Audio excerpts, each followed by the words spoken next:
o'clock, will you please lead us in the salute? Yes, ma'am. I pledge allegiance to the flag of the United States of America and to the republic for which it stands, one nation, under God, indivisible, with liberty and justice for all. Remain standing for a moment of silence, please.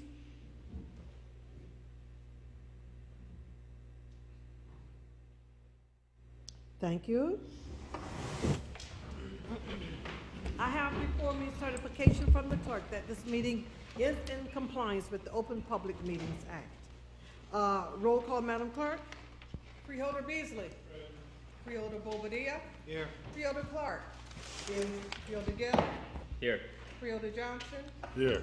Freeholder Luciano absent. Freeholder Owens. Here. Freeholder Vice President Sebo. Here. Freeholder President Watson. Here. Madam Clerk, are there any transcripts to be approved? Madam President, yes, there is one. Board meeting, September the 25th, 2013. Freeholders, do I have a motion and a second to approve the minutes? I'll move it. Second. Okay, moved in second, moved by Freeholder Johnson, second by Freeholder Beasley. Questions, Freeholders? Comments on the motion? Roll call, Madam Clerk. Freeholder Beasley. Yes. Freeholder Bobadilla. Yes. Freeholder Clark. Yes. Freeholder Gill. Yes. Freeholder Johnson. Yes. Freeholder Luciano absent. Freeholder Johnson. Yes. Freeholder Vice President Sebo. Yes. Freeholder President Watson. Yes. So moved. Okay, let's move to the public comment session, Madam Clerk, on agenda items. Tonight's meeting is a combined conference board meeting. We will vote on every item on the agenda. So if there's any member of the public who would like to comment on any item on the agenda at this time, please come to the microphone, state your name and affiliation, and you have 3 minutes to speak. Madam Clerk, let the records show that there's no one wishing to comment on at this time. If there's any member of the public who would like to comment on any issue, please come to the microphone, state your name and affiliation, and you have 3 minutes to speak. And you can speak on any issue that's not agenda related. Okay, Madam Clerk, let the records reflect that there's no one wishing to speak at this time. Madam Clerk, are there any topics of discussion? Madam President, there are none. Okay, let's move to the introduction of ordinance number 1. Please read it. Ordinance number 1, an ordinance establishing rules and regulations for the safety and conduct of persons using Essex County parks, playgrounds, recreational facilities, and other county buildings and property. Okay, Mr. Sheila, please explain the ordinance. Thank you, Madam President. In 1982, the county adopted the Essex County Ordinance regulating safety and conduct in our parks, playgrounds, and recreation facilities. All Essex County park ordinances enacted since 1906 were consolidated into this ordinance. This ordinance before you this evening proposes to update the language for a number of issues such as unleashed dogs, skateboards, etc. It's primarily a housekeeping ordinance, bringing all of the language up to the current date. Okay. Mr. Polivecchio, before I ask questions from the freeholders, do you have any questions? No, just a comment of what Mr. Chilola said. It's basically modernizing what we can and bringing it up to date with the language and what's going on in the parks and rec. Thank you. Freeholders, do you have any questions, comments on ordinance number 1? If not, freeholders, do I have a motion and a second to introduce the ordinance? I'll move it. I have a second. A second. Second by, moved by Freeholder Vice President Sebo, second by Freeholder Owens. Roll call, Madam Clerk. Freeholder Beasley? Freeholder Bobadilla? Yes. Freeholder Clark? Yes. Freeholder Gill? Yes. Freeholder Johnson? Yes. Freeholder Luciano absent. Freeholder Owens? Yes. Freeholder Vice President Sebo? Yes. Freeholder President Watson? Yes. So moved. Okay, Madam Clerk, you may schedule the ordinance for a public hearing, and let's move to the introduction of ordinance number 2. Please read it. Ordinance number 2, refunding bond ordinance, providing for refunding of certain general obligation bonds of the County of Essex, New Jersey, appropriating $9,500,000, therefore, and authorizing the issuance of $9,500,000 $500,000 refunding bonds or notes of the county for financing the costs thereof. Okay, Mr. McInerney, before I go to the freeholders, do you have any questions or comments? Well, just some comments, Madam President. Now, we have with us, from the ECIA, we have ECIA bond counsel with us, John Drakowitz, who will address these issues as well. But in my discussions with him, this is somewhat of a complex refunding based on the fact that the series of bonds that are being refunded here are basically taken from a number of bond issues that go back almost decades. Well, they do go back decades. Some of them are part of the correctional facility bonds that were originally issued and refunded. Some of them are part of the cogen plant. Some of them are part of the sportsplex. But in the end, what they were able to achieve here is a significant amount of savings by doing this. And I'll let Mr. Drakowitz, through the administration, if that's okay, to give us a little more detail on this and to let the board become aware of the amount of savings, which is probably, in all honesty, probably the largest amount of savings that I've seen done on refunding in the past. I think we're about 11 or 12% in terms of on a present value basis, and a significant amount of money, $5 or $6 million, I think is the number. So if we can have Mr. Drakowitz come up here, if the administration Certainly.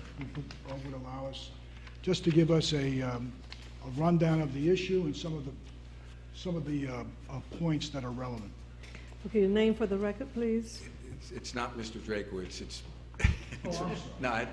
Mark Acker, Director, Department of Administration and Finance. Real quickly, there's 3 ordinances that are on the agenda for board consideration. Mr. Drakowitz will go into the detail of them. There's also a resolution a little further along in your agenda. I believe it's resolution number 15, establishing the form and details of the sale. But essentially, it's a not to exceed $59 million refunding that the county will be guaranteeing. The savings will inure to the county as the guarantor. We pay the debt service. The projections as of yesterday or perhaps today, I'm not certain, were a little under $6 million over the life of the new issue, or in finance parlance, it's 10.6% present value savings, which are very, very huge savings. You can't downplay the savings amount. So it's a very good proposition for the county. Again, there's 3 ordinances that need to be enacted, the 1 resolution, and with that, I'll turn it over to John Drakowitz with the law firm of Gibbons PC. Okay, the before you, bond counsel to okay, approve Mark, the vote. before you sit down, Mr. Polyvecchio would like to ask a question. Well, just before you jump ahead, just so I'm clear, I want to make sure you didn't jump ahead to number 3 and 4. Number 2, that was read into the record, is the $9.5 million appropriation. Can you just go into that one? So, I thought we were just talking about $59 million. They're the next couple, Michael. There's 3 ordinances. No, This is, I understand yeah. that, but I didn't know if you went into specifically ordinance 2, just so the board knows what they're voting on in each. I'm gonna let John Drakowitz, as bond counsel to Improvement Authority, briefly touch upon the details of the 3. Again, John Drakowitz from Gibbons PC. And first, I want to say it's a pleasure being in front of you today and to lay out the transaction that's being proposed. The Essex County Improvement Authority is proposing to issue bonds in an amount not to exceed $59 million, the proceeds of which will be utilized to refinance the authority's 2003 bonds that were issued. As Frank McInerney stated, those 2003 bonds refunded 9 separate series of authority bonds, which involved a number of projects that Frank highlighted already in terms of Cogen, Riverbank Park, and the correctional facility, to name a few, where those transactions had leases with the county. So the county's paying debt service under those 9 leases for those 9 different projects. So that portion of the transaction is being refunded. Also back in 2003, certain county debt was being refunded of approximately $28 million back then. So this transaction is also refunding that element that was associated with that 2003 transaction. So in sum, the authority's transaction is refunding a 2003 authority deal, which affected 9 leases that the county had, and also about $28 million of its general obligation bonds. So these 3 resolution ordinances that are in front of you pertain to the county's portion of that financing. The first one, number 2, refunding bond ordinance, in an amount not to exceed $9.5 million. That particular one is taking out debt that was issued in 2003, and even though in 2003 there was $28 million of debt outstanding, due to various pay downs over time, the amount that's left is not to exceed $9.5 million. So that's a refunding bond ordinance to take out that portion of the deal that was done in 2003. Ordinance number 3, that's the guarantee ordinance by the County of Essex, which is guaranteeing the total transaction, which is not to exceed $59 million. And the ordinance number 4 is just an ordinance authorizing the county to execute various documents in connection with that transaction. So that's the methodology and the structure of the transaction that's in front of you today. The resolution that Mark highlighted, Mark Acker, number 15, that's a sale resolution that goes along with ordinance number 2 to authorize various folks to sign documentation in connection with the $9.5 million of refunding bonds.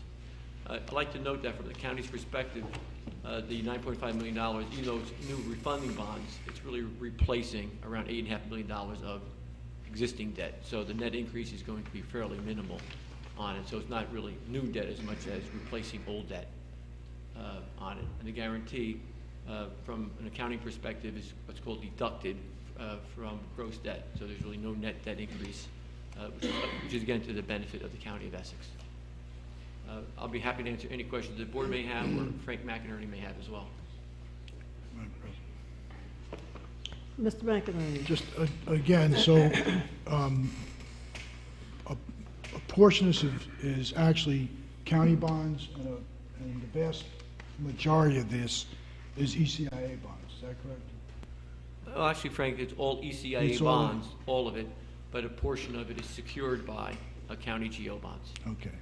So for the most part, this debt is really carried on the books of the ECIA.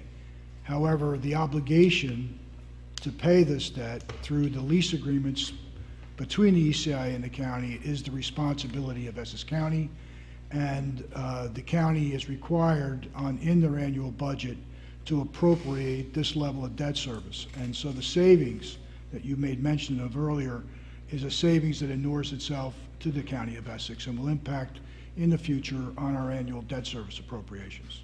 That's correct, Frank, and actually what's going to happen, and you'll be obviously involved with the process, each of the existing leases that were done in 2003, they're going to have an amended schedule, a different schedule that's going to replace the existing leases. So you'll be able to see the difference. If, let's say, it was $1 million a year, the new lease would have an amount, let's say, of $900,000 a year. So the new schedule will be shown, and it'll be a lower number than the one that's currently in place. And the realization of the annual savings on this debt service or on these leases, is that done in a fairly equal way throughout the remaining term of the issue? Yeah, yes, Frank, that would be the case. And as we go through the process of selling the debt, and before that, obviously, we'll be talking to the Director of Finance as well as you to be involved with that process to make sure it's at the level that you are satisfied with. Mm-hmm. But yes, it's anticipated to be a level savings. And none of this debt is extended beyond the maturity dates of their original term. Is that correct? Correct again. Okay. It stays within the same maturity time frame. Okay.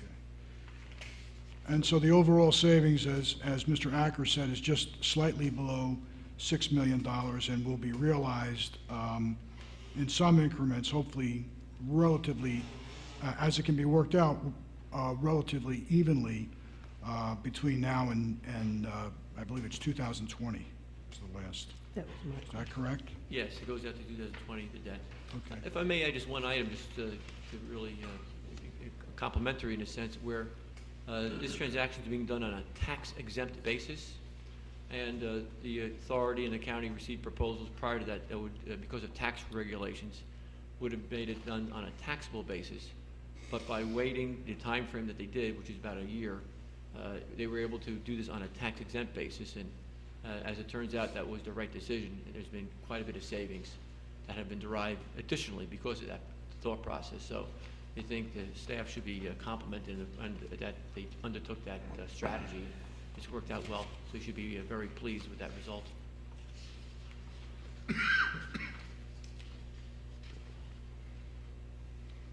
Additional questions? from Mr. I don't have any Michael? additional questions, no.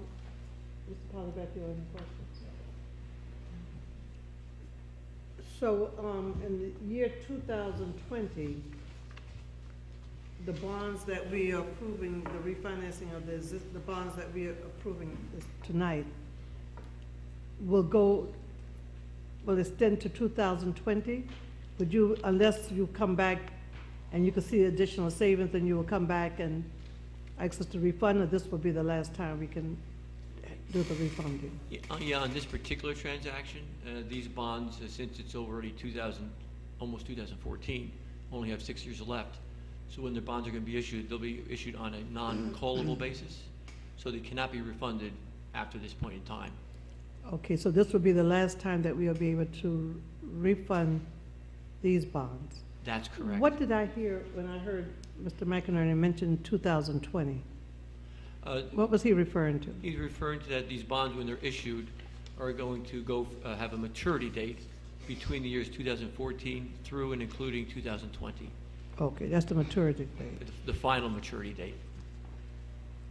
Okay. And these bonds were issued when we did the beer stadium? Did I hear someone? They were issued in 2003 to refund, again, about 9 series of bonds that were dealing with a lot of different projects that the authority worked on in conjunction with the county, including, but not limited to, the cogeneration facility, the sportsplex, the correctional facility, Riverbank Park. There was a lot of transactions that were funded back in 2003. Okay, I just wanted to make sure I'm clear that it wasn't just one project, that it was multiple projects. Yeah, it's a lot, Okay, more than you want to know. There's a lot of projects there, yes. okay. Okay, freeholders, questions? Freeholder Clark? Hmm? Pull your mic down, Freeholder Clark. Thank you.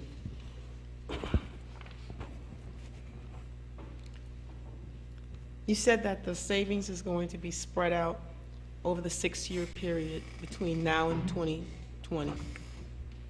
And you said that the savings is somewhere around $6 million on this particular transaction? Yes, So $1 million a year, roughly, yes. that will be able to translate into what? Debt service reduction. Pardon? If I might, Madam President. Your name for the record, so we pick your, Francis McInerney, Freeholder Budget Consultant. It's going to be realized in a reduction of the amount of debt service that we have to appropriate each year in our annual budget. Right. That's what I was. I'm calling it debt service, it's actually That's just a what, phrase of terminology, it's really a lease payment to the ECIA. you know what, for, Those bonds. and you, Mr. McInerney, you know me well, because you know already where I'm going with this.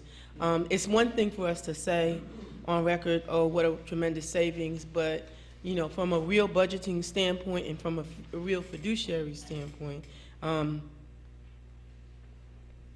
how real and substantive is the savings, and are we really going to see a reduction? Because if we're constantly issuing debt, how are we gonna know whether we're really realizing this $1 million worth of a savings anyway? Because we're just, it's a never-ending cycle anyway. I mean, that's the way we function. So, I guess what you're saying is that this refunding, and it's the last time we can do that with this particular set or series or whatever, the projects that they were issued for in the first place have all been completed? Yes. So they're all completed. So now we're just rolling over the debt, pushing it out. No. It's Mark Acker, Director of Department of Finance Mr. Administration. Acker. You're refinancing existing debt, not unlike a mortgage. I understand that. Okay, so we're not extending it beyond. Understand, Well, because so- the but we're not extending amortization it. schedule has not changed. We're not extending We're it. not extending it, but we are Saving. postponing paying it. Saving. We're saving Okay. in $900,000 a year for 6+ years, a little under $6 million. It's real. It's real. Okay, and we should be able to see it, $1 million, to the tune of $1 million every year. This realness. I will, Freeholder, as we go through the budgets in February, I've only done it a couple years with the board, I will show you schedules that were in existence prior to this refinancing, and I'll show you schedules subsequent to this refinancing, and you'll see total debt service of one amount, and you'll see total debt service of Okay. another amount, And that's which fair. will be $900,000 plus Less. less. That's fair. You know, if we're gonna see a $900,000 plus reduction in total debt service when we go through the budget process in January or February, and it's gonna be a real savings to taxpayers, I'm all for it. If not, it's just smoke and mirrors. There is no smoke and mirrors. Okay. It is what it is. It's black and Gotcha. white. Okay. We're gonna save. Okay. John Drakewitz from Gibbons. I just want to make Okay, one just put your clarity. name on the record Yeah, again John for me. Drakewitz from Gibbons PC. Sir, could you do me a favor? You're soft-spoken, and my hearing is going. If you would just be a little louder, it would help me. Well, that's what they tell me at home, but it's okay. Just one item I want to point out to you is that the savings are in connection with this particular one bond that we're doing, okay? Because there's other transactions that the County of Essex does during the course of the year that has other capital projects. So they have their own debt service associated with it. So Right. that might be new debt service that's being added on top of things. So when Mr. Acker states it's $1 million of savings, it should be clear it's $1 million of savings with respect to that particular line item. There might be other debt service items that go up if there's additional projects that are being done by the county. So just note that even though one item goes down, another one might be increased. Understood. Okay, thank you. Thank you, sir. Okay. Thank you, Mr. Acker. Thank you, Mr. McInerney. Thank you, Madam President. Great record. Okay, additional questions, comments, freeholders? Okay, do I have a motion and second to introduce the ordinance? I motion it, I move it. Moved by Freeholder Vice President Sebold. Do I have a second to introduce the ordinance? Second by Freeholder Beasley. Ordinance number 2. Is that for Oh, all okay. of the ordinances? Introduction of ordinance, yeah, we Just discussed. two? Mhm, Just two? That's what we voting on tonight. Do I have a motion and second to, I have the motion, I have the second. No additional questions or comments. Roll call, Madam Clerk. Freeholder Beasley? Freeholder Bobadilla? Yes. Freeholder Clark? Yes. Freeholder Gill? Yes. Freeholder Johnson? Yes. Freeholder Luciano absent. Freeholder Owens? Yes. Freeholder Vice President Sebold? Yes. Freeholder President Watson? Yes. So moved. Okay, Madam Clerk, you may schedule the ordinance for a public hearing. And let's move to introduction of ordinance number 3. Introduction of ordinance number 3, guarantee ordinance of the County of Essex, New Jersey, securing the Essex County Improvement Authority's not to exceed $59 million project consolidation revenue refunding bonds, series 2013, and the Series 2013 project association therewithin. Okay, Mr. Sheila? Again, I'll call Mr. Mark Hacker to the mic to speak on this ordinance. Okay, Mr. Acker? And please place your name on the record again. Certainly, Madam President. It's Mark Acker, Director, Department of Finance and Administration. And again, this is one of the three ordinances we just talked about. I don't think there's anything more that I or we can add. You know, the 9.5 you just did, now it's the 59, and then the next ordinance is going to talk about executing various documents relative to the 59, which, as the bond counsel explained, are the various underlying lease agreements. So these three ordinances are all tied together, if you will, as it relates to this proposed financing. Mr. McInerney on ordinance 3. Yes, I mean, there are, let's put it this way, there are a number of legal documents that have to be executed in order to do this. And I would be wrong if I told you I understood everything, all that has to be done. There's lease agreements, there's service contracts between the ECA and the county with regard to this. There's legal guarantees with regard to these bonds. Those will have to be amended in order to expedite this. So Mr. Drakowitz is aware, he's discussed it, he is aware of what has to be done and what has to be amended. Those are incorporated here, and I will leave it up to his expertise and my confidence in him that these were put together correctly, as well as the Mr. Paganelli at the ECIA. Okay, very good. Mr. Draper, would you have, can you add give some additional information on ordinance 3 that we did not discuss in ordinance number 2? Just to restate, really, nothing new. It is a guarantee by the County of Essex. In essence, replaces the old one, quite frankly, is what's going on here. So if there's any, what that would mean if there's any deficiency that, in terms of payments by the County of Essex under the lease agreements, the county guarantee kicks in. So there's really not much additional exposure to the county under this guarantee ordinance because their obligations already exist under the leases. So it's just a guarantee of the debt of the improvement authority. Okay. Thank you. Freeholders, do you have any questions or comments?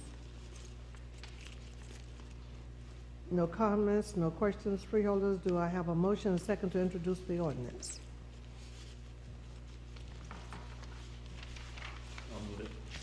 I'll second. Moved by Freeholder Gill and second by Freeholder Luciana. I'm sorry. And second by Freeholder Bobadilla. Sorry about that, Freeholder. Roll call, Madam Clerk. Freeholder Beasley? Freeholder Bobadilla? Yes. Freeholder Clark? Yes. Freeholder Gill? Yes. Freeholder Johnson? Yes. Freeholder Luciano absent. Freeholder Owens? Yes. Freeholder Vice President Sebo? Yes. Freeholder President Watson? Yes. So- Okay, Madam Clerk, you may schedule the ordinance for a public hearing, and let's move to the introduction of ordinance number 4. Please read it again for us. Ordinance number 4, ordinance authorizing the execution or acknowledgement and delivery by the county of certain agreements in connection with the Essex County Improvement Authority not to exceed 59 million project consolidation revenue refunding bond series 2013 and the series 2013 project associated therewith. Okay, Mr. Sheila. Like ordinances 2 and 3, this is all pretty much has been discussed by Mr. Drakowitz and Mr. Acker, and they're also still here available if there's any additional questions on this refinance. Okay, before we call them up, then let me just see if we have any additional questions from Mr. McInerney. I'd have no additional None? questions. Okay, then freeholders. Mr. Potter-Becker, do you have any questions? No, only Goodbye. to state, I think what Mr. Drakowitz and Mr. McInerney both indicated, this is in the line of the discussion we've been having, and this particular ordinance authorizes that particular documents are executed or acknowledged, and basically redoing what had been done prior with these bonds. Okay, freeholders, do you have any questions or comments? on ordinance 4? No questions? No comments? Do I have a motion and second to introduce the ordinance?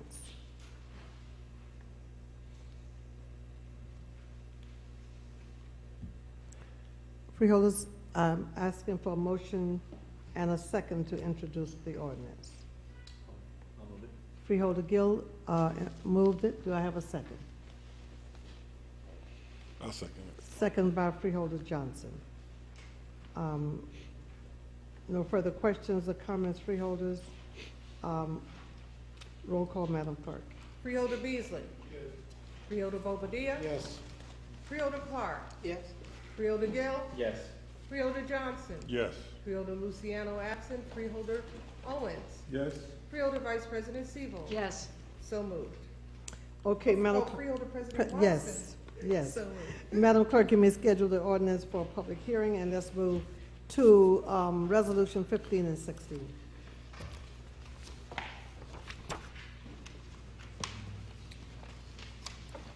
Resolution number 15, Department of Administration and Finance, Office of Management and Budget, resolution determining the form and other details of not to exceed $9,500,000 aggregate principal amount of the general obligation refunding bonds of the County of Essex, New Jersey, providing for the sale and delivery of such bonds to the Essex County Improvement Authority. Okay, Mr. Shiala? Yes, if I can, call Mr. Acker again up to the microphone to explain this resolution, and this pretty much rides concurrently or with those three ordinances that we just discussed. Actually, John Drakewitz will speak on this particular resolution, if I may, from the Gibbons Law Firm. Yeah, the resolution authorizes the County of Essex to execute various documents in connection with their issuance of the not to exceed $9.5 million of its general obligation refunding bonds. And so it's basically an authorization document. Just one moment. Can we take Resolution 15 and 16? Okay? Okay. Thank you. Just stand there for a moment. Madam Clerk, will you read Resolution 16 into the record at this time? Resolution 16, Department of Administration and Finance, Office of Management and Budget, Transfer Resolution. Okay. Do you have any comments on 16? This, Madam President, is... The name again for the... I'm sorry, Ralph Chalola. This particular is our annual transfer resolution. It's really separate from the refinancing that we discussed on 2, 3, and 4, and 15. They all go together. 16 is a separate resolution. So if we could handle that one separately, 16. Okay, that's why I wanted to make sure I did confer with the attorney. I wasn't sure. You could take if them I all could put together. them all I didn't together. know if you just wanted to move them. You could take all 40 of them together if you wanted I to. know, but we moved on the rest of Yeah. them. We have 15 and 16 that I'm trying to move. So what I'll do, I will ask for a motion to take 15 and 16 together. I'll just take 15 and then come back to 16. Okay. Okay, thank you. Now, explanation on 15. Yeah, as I just previously stated, the number 15 resolution authorizes various actions to be undertaken by the county in connection with the county's $9.5 million of general obligation bonds. It's primarily an authorization to sign document resolution and to sell the bonds to the Improvement Authority. Okay. Mr. McInerney? No, I have no questions. Okay, freeholders, we are on Resolution 15. Do you have any questions or comments? Do I have a motion and second to take Resolution 15?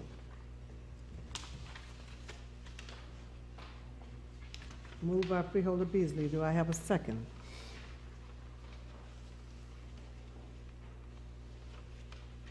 I'll second. Second by Freeholder Bobadilla. Roll call, Madam Clerk. Freeholder Beasley?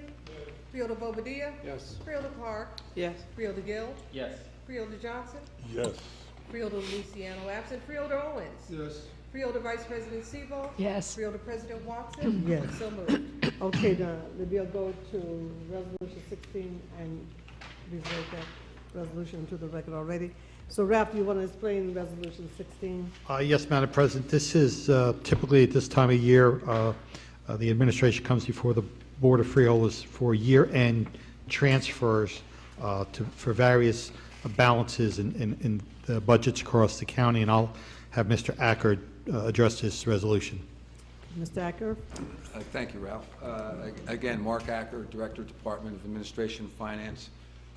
As you'll recall, when I was here in front of the Finance Committee 6 or so weeks ago, we briefly touched upon, as part of that agenda, the potential transfers coming down the road. And I had indicated that we would have a transfer in as much as we typically do, as most governmental entities do. We put the budget together in the beginning of the year, and by law in New Jersey, we can't transfer amongst budgetary line items until November of that same year. So what's before you now is our annual first shot at the transfer resolution. We projected salaries out through the year end.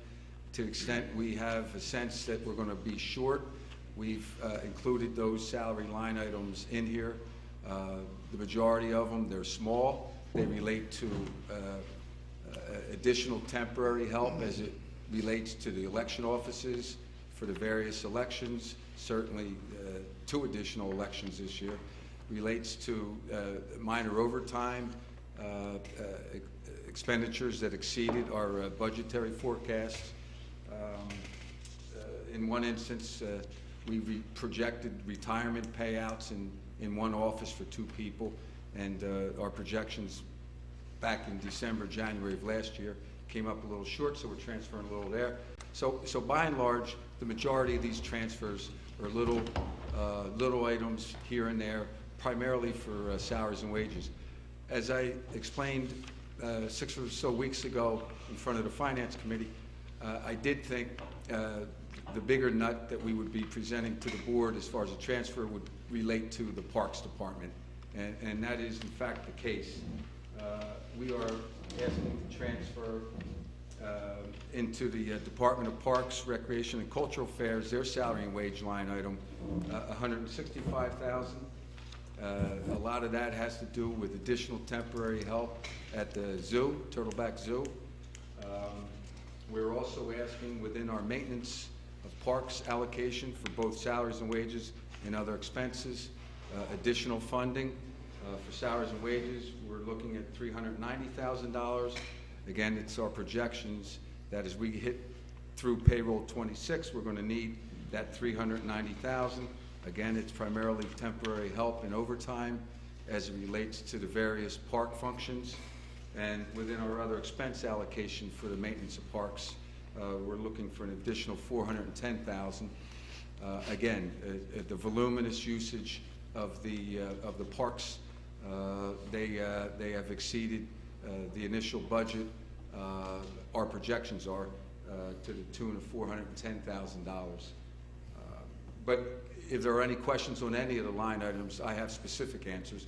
But the parks, as I indicated 6 or so weeks ago, was going to be the big nut. Okay. Mr. McInerney? Yes, thank you, Madam President. I think it's also important to know that what Mr. Acker is saying is where the money is going to, but let's address also where the money is coming from, and which is the first part of this. There is a reduction in the Division of Corrections for other expenses of $1,570,000, and that is the contract for Delaney Hall. There has been less expended, and maybe if the administration wants to go into that in a little more detail, from a budgetary standpoint, we're able to take that money and transfer it to these other areas that Mr. Acker just indicated. And I particularly don't have any real problems with where these amounts are going. They're very small amounts. The Parks and Recreation issue is one that we were made well aware of some time ago when Mr. Acker was here before the board, and gave us some indication that the level of services that were being provided there commanded a greater need of additional funding. So that we were aware of. The other point to make about the reduction in the amount that is being paid on the Delaney Hall contract is that that money comes in from the state. So if we're going to reduce it's like a grant. So if you're going to reduce the expenditures, you're going to have to reduce the revenue side. You're not going to collect it on the revenue side. So from a budgetary standpoint, it's a wash. It reduces the appropriations by $1.5 million, and we'll be reducing our revenue. We will not collect our revenue. We won't reduce the budget anticipated amount. We just won't realize it. So that'll be a wash. But on the authorization side, on the appropriation side, we are utilizing the ability to transfer that unused monies to these various other items. There is another just a very simple type of almost house cleaning type of thing where we're just taking $2,105,000 out of one item of debt service and moving it to another.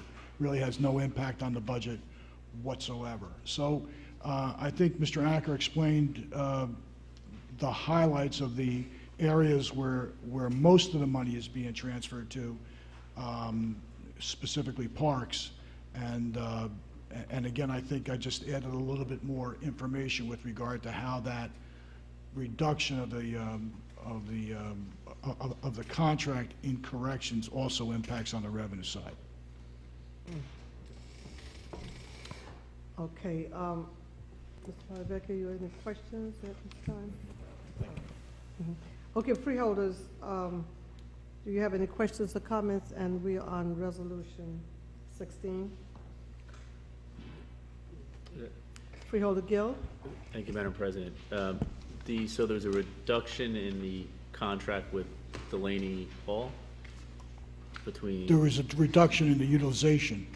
utilization. Just want to make sure. So we were essentially paying less for them. What was the circumstances of the reduction? I'll let the administration give you the circumstances. Again, Ralph Chalal, County Administrator. Primarily, there were less inmates, detainees that were sent over to Delaney Hall for drug and alcohol treatment services. Okay. It just essentially affects the bottom line amount that they receive from the county. We are currently working with the state on that particular grant will probably remain in whole because it just doesn't take into consideration the cost of delivering the service at Delaney Hall, but it also costs that are associated with our correctional facility.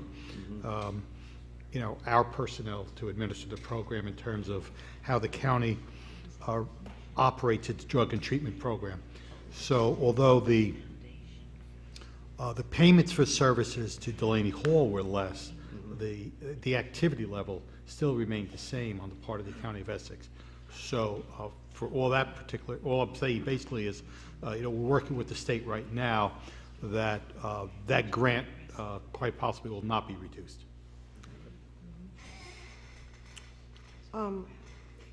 Ralph, just for clarification, because I'm listening to everybody's questions and answers. How do we get paid? Do we get paid per detainees from the state, or is it a flat rate? I'll let Mr. Acker answer that. I think we're in the process of redoing our contract for next year, so. But as of now, how do we get paid to Delaney Hall? Do we get paid per detainee, or is it a flat rate contract regardless of who we send, how many we send? We'll get the same dollar amount, We're getting the same dollar amount. regardless of how many detainees we send? We get $108 per day. Per inmate, per detainee though, right?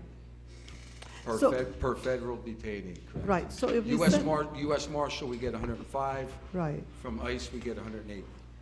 So if we are not sending, we're sending less, how are we having additional funds in the budget to transfer? Maybe I'm not understanding, and I just I'm trying to understand. The situation, and Frank touched upon it as far as the revenue, because we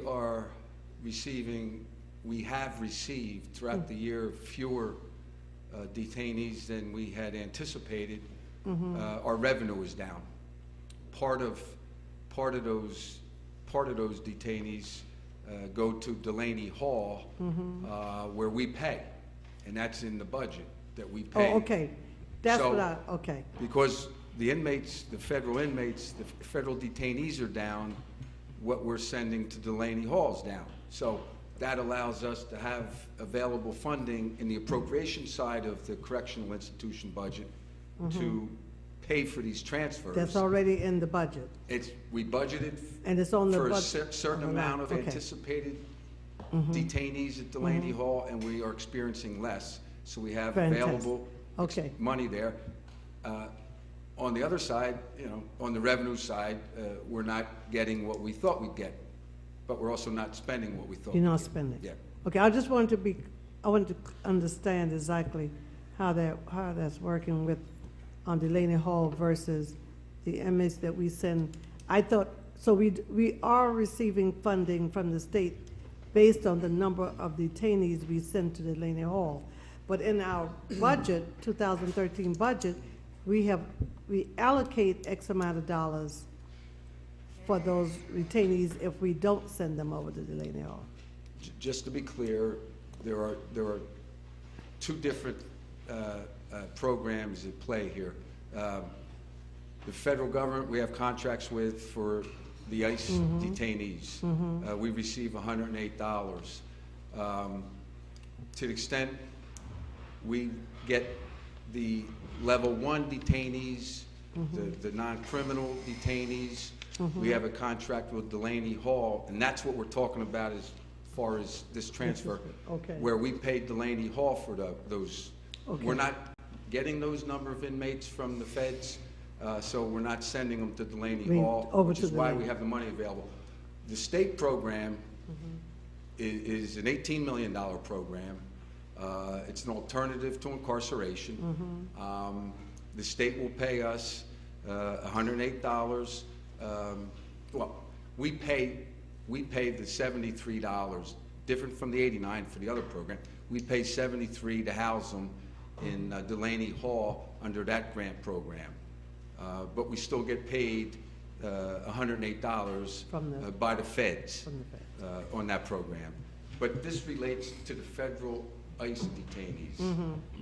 We didn't receive as many of them, so we didn't get the revenue.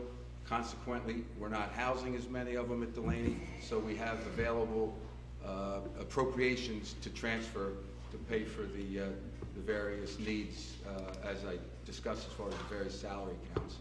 Okay. I think I got it now. Thank you.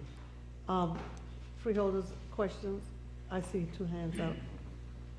Freeholder Clark, I'm gonna call on Bobadilla, and then I'll come back to you. That's fine. Freeholder Bobadilla.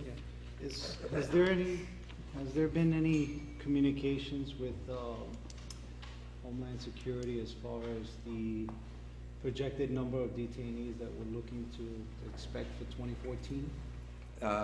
There has been.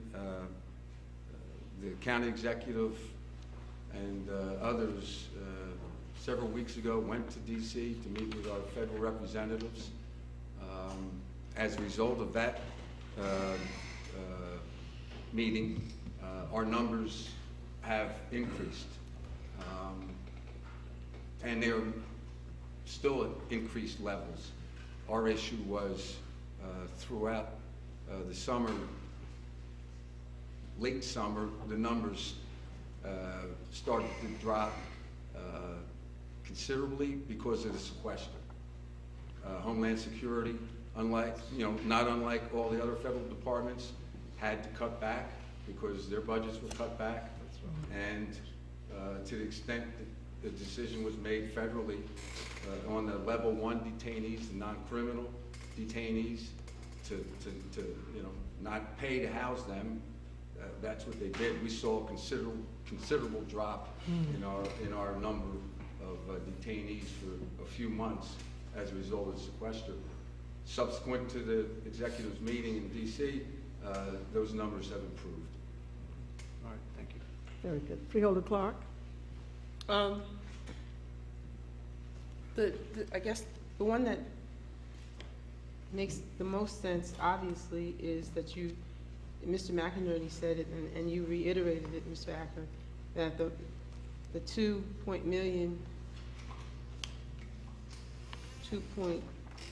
roughly 2.0 for debt service. So you just moved it from one debt service to the other. Okay, so then that leaves about 1.6 in ostensibly salary and wages and other expenses. What kind of other expenses are we talking about? At the hospital center, it's 106, and at recreation, it's 410. And unclassified is, well, that's settlement of suits. So is that self-explanatory? I mean, is that what I think, obviously what it sounds like in unclassified settlement of suits, 176? Yes. Okay. Okay, so that's self-explanatory. But the 410 and the 106 are not self-explanatory. What are those? The hospital center other expenses, $106,000, is to satisfy a settlement agreement as it relates to the departure of the former, I'm going to say medical director. I could be using the doctor. There was a settlement agreement with the prior doctor.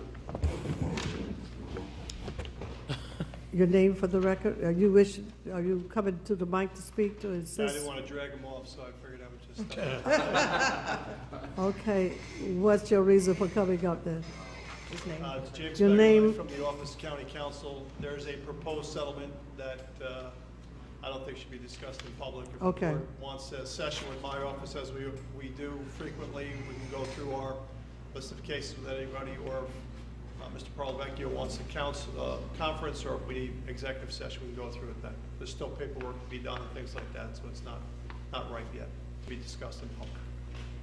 Okay.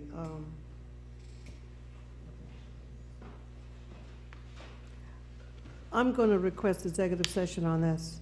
We'll hold the vote on this and come back to this. Yeah, because I was about to say, if it's a secret, I won't ask, I won't divulge. Okay, No, but but I mean, obviously, if it's a matter of personnel, it's not something that you can talk about in open session. So I respect that, and that's what that other expense means in that particular area. So now let's go on to Mr. McInerney. Mr. McInerney. Yeah, the point is, it could be other, we don't know, it could be other things as well. Okay, I think that's why, we can't discuss it in open session, that's why I'm requesting, and I just referred to the attorney that I would like to go into executive session. He gave me the okay, we can go into executive session on this particular resolution because issues came up about an employee that we can't discuss in open session. Correct. Okay? So, do I need a motion to hold? I have a motion. Get rid of the resolution, just a motion to go into executive session. Let me, since we have other people here, I'm gonna hold this resolution and put this one on last so that I don't have to hold up other vendors or other constituents. If they want to stay until we go into executive session and come out, that would be fine. But then they would have had an opportunity to hear the rest of the agenda. Okay? So do I need I didn't have a motion on this anyway. No. No. Okay, so that's good. So we'll hold resolution 16, come back to that. And Madam Clerk, let's go to resolution 1. And let's take 1 and 3 and we'll read it into the record at a later time. since we will be going into executive session, I don't want to.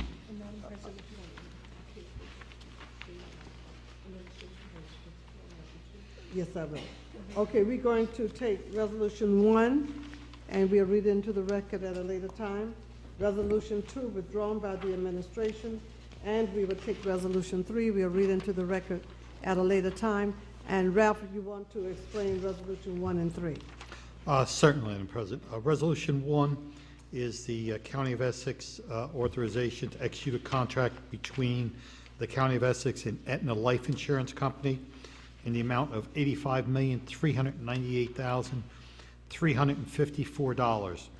This covers the county's prescription plan program with Aetna, the point of services contract for, as well as dental, the point of service choice contract, as well as the traditional health insurance coverages for our employees, HMO contract, as well as point of service 15. It also includes our manager's dental program, our Medicare PPO contract. To give you a size of the increase from last year's health benefit spend, it's roughly 9.25% increase. And we do have representatives from Aetna, as well as Connor Strong, our broker. And I will turn it over to Mr. Abramowitz, our HR director, who was instrumental in securing this coverage. Okay, Mr. Abramowitz. Thank you, Madam President. Alan Abramowitz, HR Director. If I may, just like to briefly go over the different plans we just outlined quickly to show you some of the differences, the enrollments, and things of that nature. The major difference this year, Madam President, will be the prescription plan. Up until this year, we had a separate prescription plan under Benny Card. This year, because of financial reasons, we felt it was better for us to go to Aetna for the prescription as well as the health coverage. So the prescription card is, we're bound to go by contract equal or better to, so there's not going to be any change in the plan design, but we will save approximately $596,000 by going to Aetna versus staying with Benny Card in the renewal for 2014. The budget renewal for prescription for 2014 is $13,072,063. The pointed service with dental plan is a health benefits plan. It's our most popular option. We have both retirees and active employees in that plan. It's an open access plan. Employees can go to any doctor they wish in the plan. It's a $5 copay in network. Out of network, it's a $1,000 deductible for single, $2,000 for family, and 60% reimbursement for out of network. We have a dental companion with this plan as well. There are about 2,500 county employees in this plan, and the budget for the plan for 2014 is $36,169,162. We expect more people to go into this plan because of Chapter 78 costs. As you know, Chapter 78 passed the cost of health benefits a portion onto our employees. This is probably the most cost-efficient plan out of all of them, so we see a migration every year, more and more people going to this particular plan. Another option is POS Choice. POS Choice, it's a point-of-service plan, $5 copay in network. The difference is out of network, it's $100 deductible, 80% reimbursement, so you have a richer out-of-network benefit. You lose the dental rider because of that, though. We have 1,394 employees and retirees in that, and the spend is $25,155,884. We also have a traditional plan that's offered to our employees. Traditional is an indemnity plan. There is no network per se. It's $100 deductible, 80% reimbursement. The traditional plan for our employees for 2014 is estimated to be $8,737,736. This is a plan most people are migrating out of traditional. Because of Chapter 78, it's becoming very costly for employees to stay in this plan. Also, we negotiated in our contracts, as of 2011, new employees cannot go into traditional plans, so we have a few employees that are still in traditional. I'm looking at two of them right now, that are in this plan, and we're expecting migration and further migration away from this plan in 2014. We also developed two state health benefit plan lookalike plans. We have an HMO plan and POS 15. We have very limited enrollment in these plans right now. We're expecting, as Chapter 78 costs increase, more and more employees may go to a plan like this to save money out of their pocket. We're trying to make plans look similar to the state health benefits plan. If, in fact, we do decide to go to the state health benefits at one time, this will be something that people are familiar with. Managers dental, there are employees that are management employees. We have 40 people in this plan. This is a dental plan for managers. The spend is $61,992. Medicare PPO is our retirement plan. We have a number of retirees that get free health benefits through contract from the County of Essex. When they turn 65 years old and become Medicare eligible, employees go into this plan. The members are required to have Medicare Parts A and B to be in this plan. For 2014, we're expecting to have 775 employees in this plan, and the spend will be $2,124,027. I also would like to let you know that we have representatives here from our broker, Connor Strong and Buccaloo, as well as representatives from Aetna. Connor Strong and Buccaloo can actually go over how the entire renewal process came to this point of the 9.6% increase over the 2013, and then Aetna can be there to answer any questions you have, and specifically about the plans or the plan designs. Okay, Mr. McInerney? Yes. Madam President, let me first of all make the board aware, and I want to thank the administration because they've included this board, they've included me, and made me aware of all the meetings they had with the vendors, as well as the meeting they had with organized labor here at the county, where I was able to attend those and not obviously as involved as the administration, but had the ability to follow the flow and to see how the administration and Connor Strong and Aetna were working hand in hand to get what was originally a projected 22% increase down to what Alan just says, 9.6. And I just wanted to ask, so again, thank you very much for that opportunity. And there was a lot of information given out by Aetna, by Connor Strong, that allowed the board to follow this and to see what the increases were, what the decreases were, where they were, how to attack. There's a whole plan of attack as to how to try to reduce this cost. That said, the one question I do have, though, is on the 9.5%. When I was at, Connor Strong gave a seminar, or lecture, for lack of a better word, when organized labor was there, as well as at our meetings, and quantified the impact that the Affordable Health Care Act had on us. And that's inclusive in the 9.5%?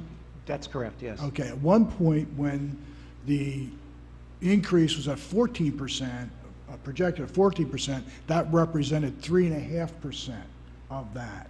So there's still a significant amount of the 9.5% that is something we couldn't avoid. There was a fee that has to be paid that represented the bigger part of that. Thank you. Of that cost due to the Affordable Health Care Act. And so that is something, the 9.5% is included that. And I'm not having an opinion on affordable health care or not, but I'm saying without that, they would have achieved even a less of a percentage. Is that a fair statement? That's correct, okay. Yes. Okay, that said, I think we should go to if you don't mind, Mr. Child, if you could ask him up and. If I could have Connor Strong come to the mic.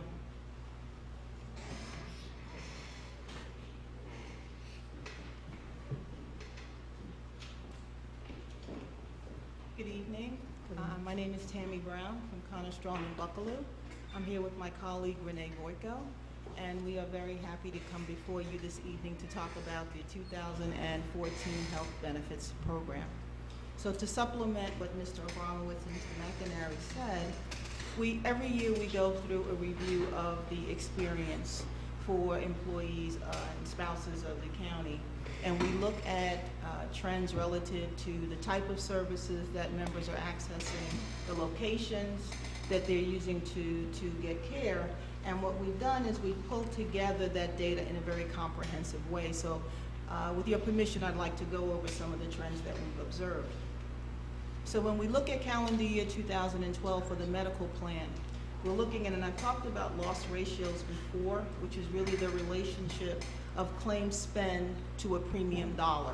So an optimal loss ratio for medical would be something in the range of about 82 to 85%.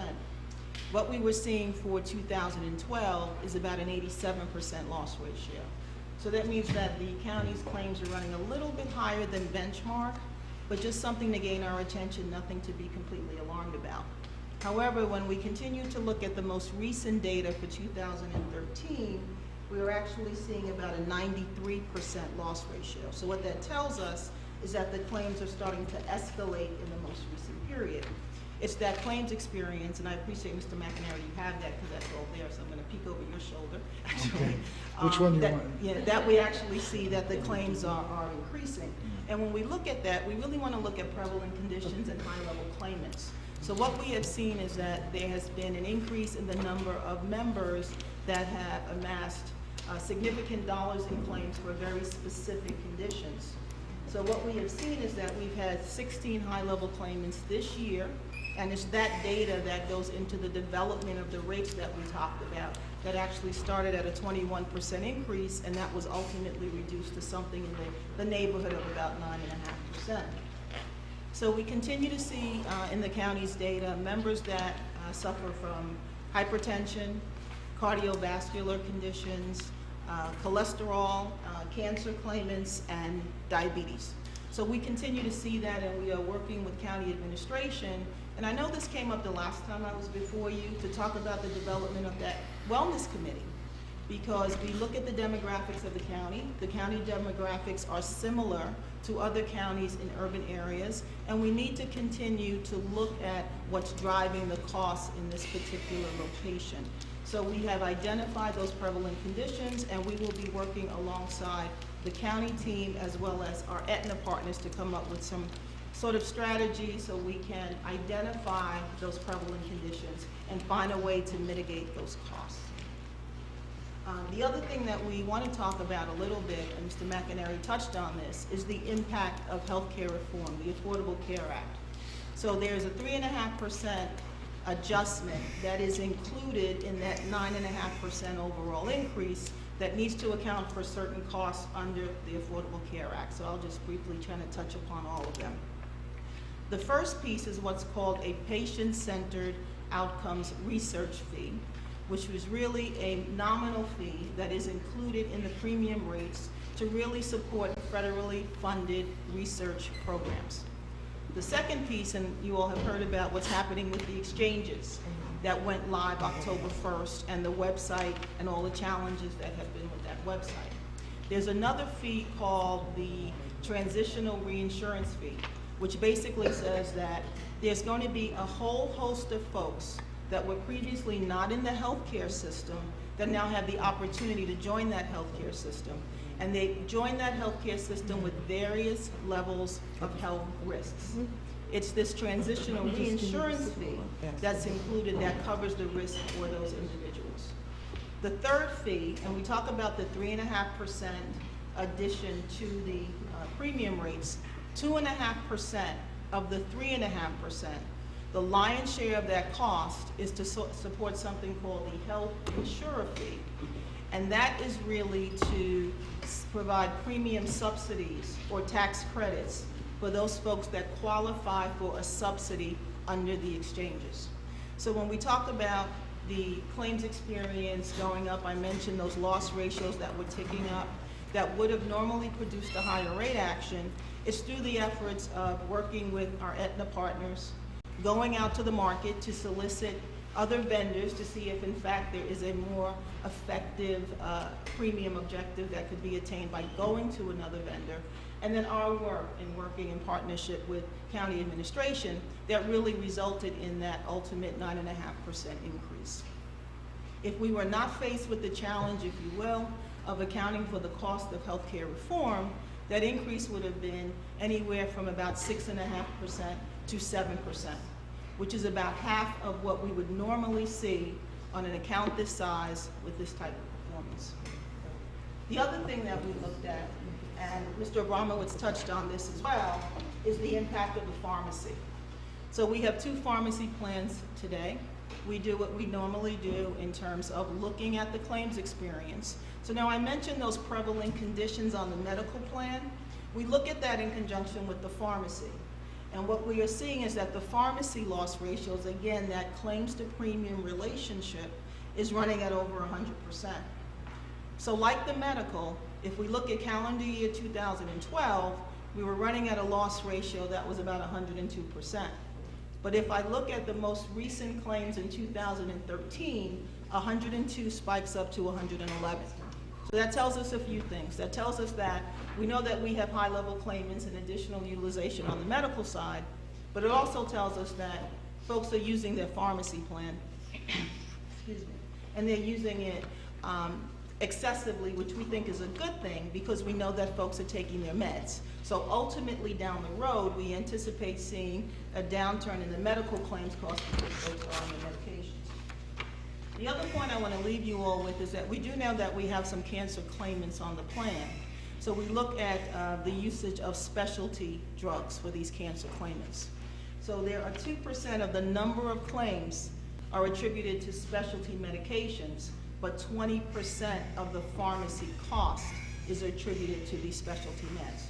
So quite often the cost of specialty meds can run in the tens of thousands of dollars, depending on the type of meds that we are looking at.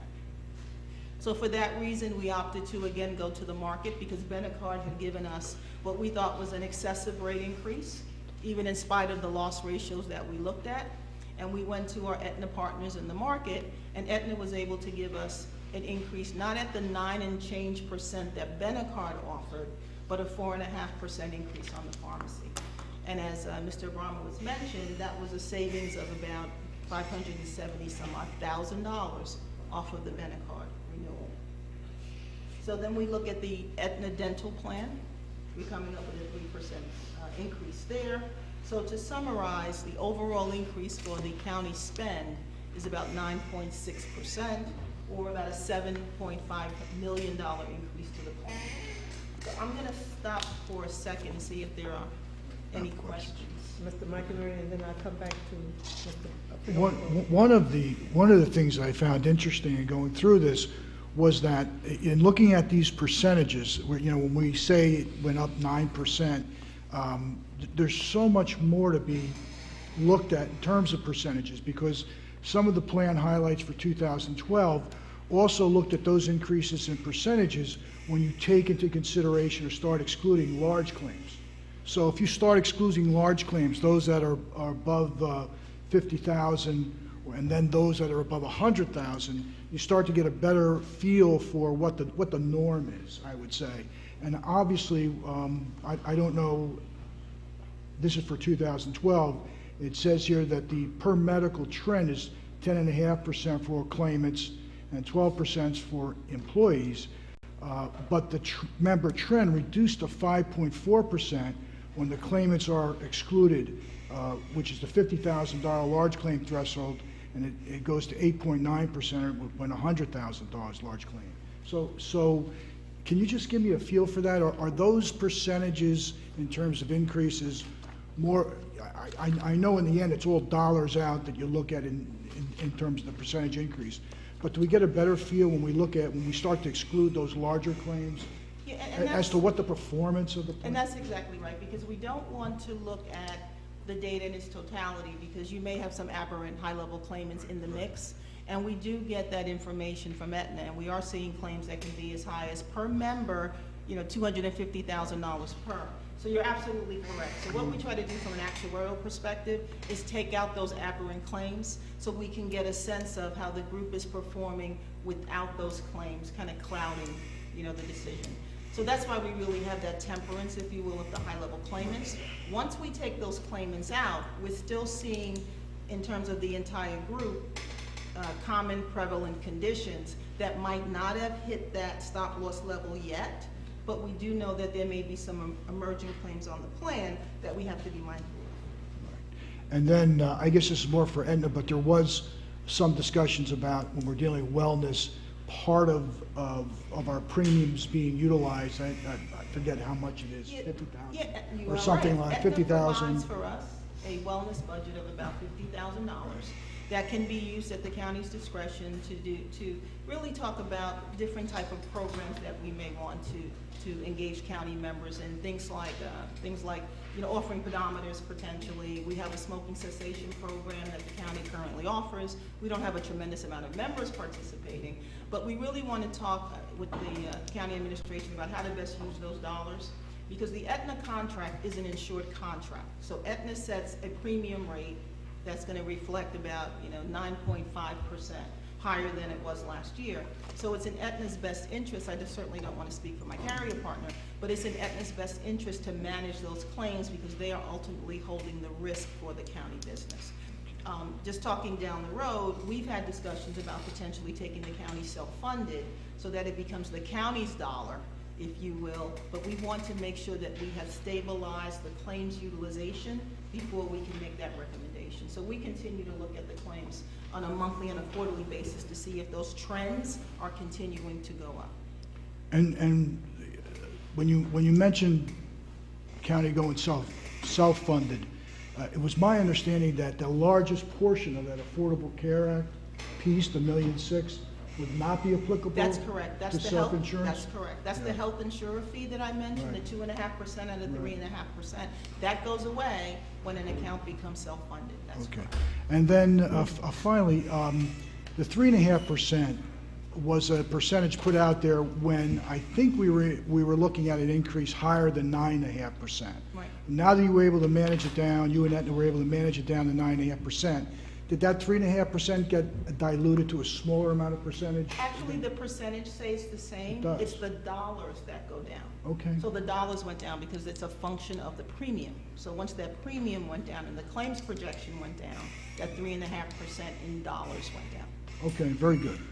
Well, I want to thank you and Aetna, because like as I said, it was interesting to see the whole process. Not that I haven't been through it before in the past, but I think this time a lot more, and the administration was really very helpful in making sure that I was aware of those meetings. We appreciated your involvement. Okay, Freeholder Bobadilla? Yeah. Did the wellness budget increase in the package from last year's? It did not. It did not. But you're saying we're having a low participation rate? Actually, for the smoking cessation, there's a low participation rate for that. We have not used any of the very minimal dollars of the wellness budget, and that's because we really need to kind of reconvene around that wellness committee. We actually had a meeting earlier this year, I believe in February, and we just need to reconvene around that specific topic. And with part of that wellness, I guess, committee, are you guys considering a chronic disease management program? Yeah, we do have a chronic disease management program baked into the Aetna program, Okay. but part of that wellness can be used to educate members potentially about something like a Know Your Numbers campaign, something like getting biometric screenings. Do we know if employees are getting their annual physicals, if men are getting their PSA tests? So there's so much we can do, if you will. The first step would really be to identify those prevalent conditions based on the data, and then start from there.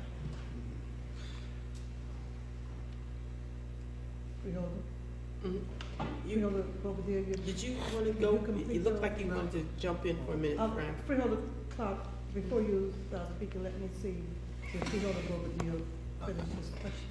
I mean, I understand that, we're trying to minimize the claims, hence it would lead to, lower cost or reduced increases, if you will. And I think we could do a better job with chronic disease management, because these are things that a person can actually manage on their own.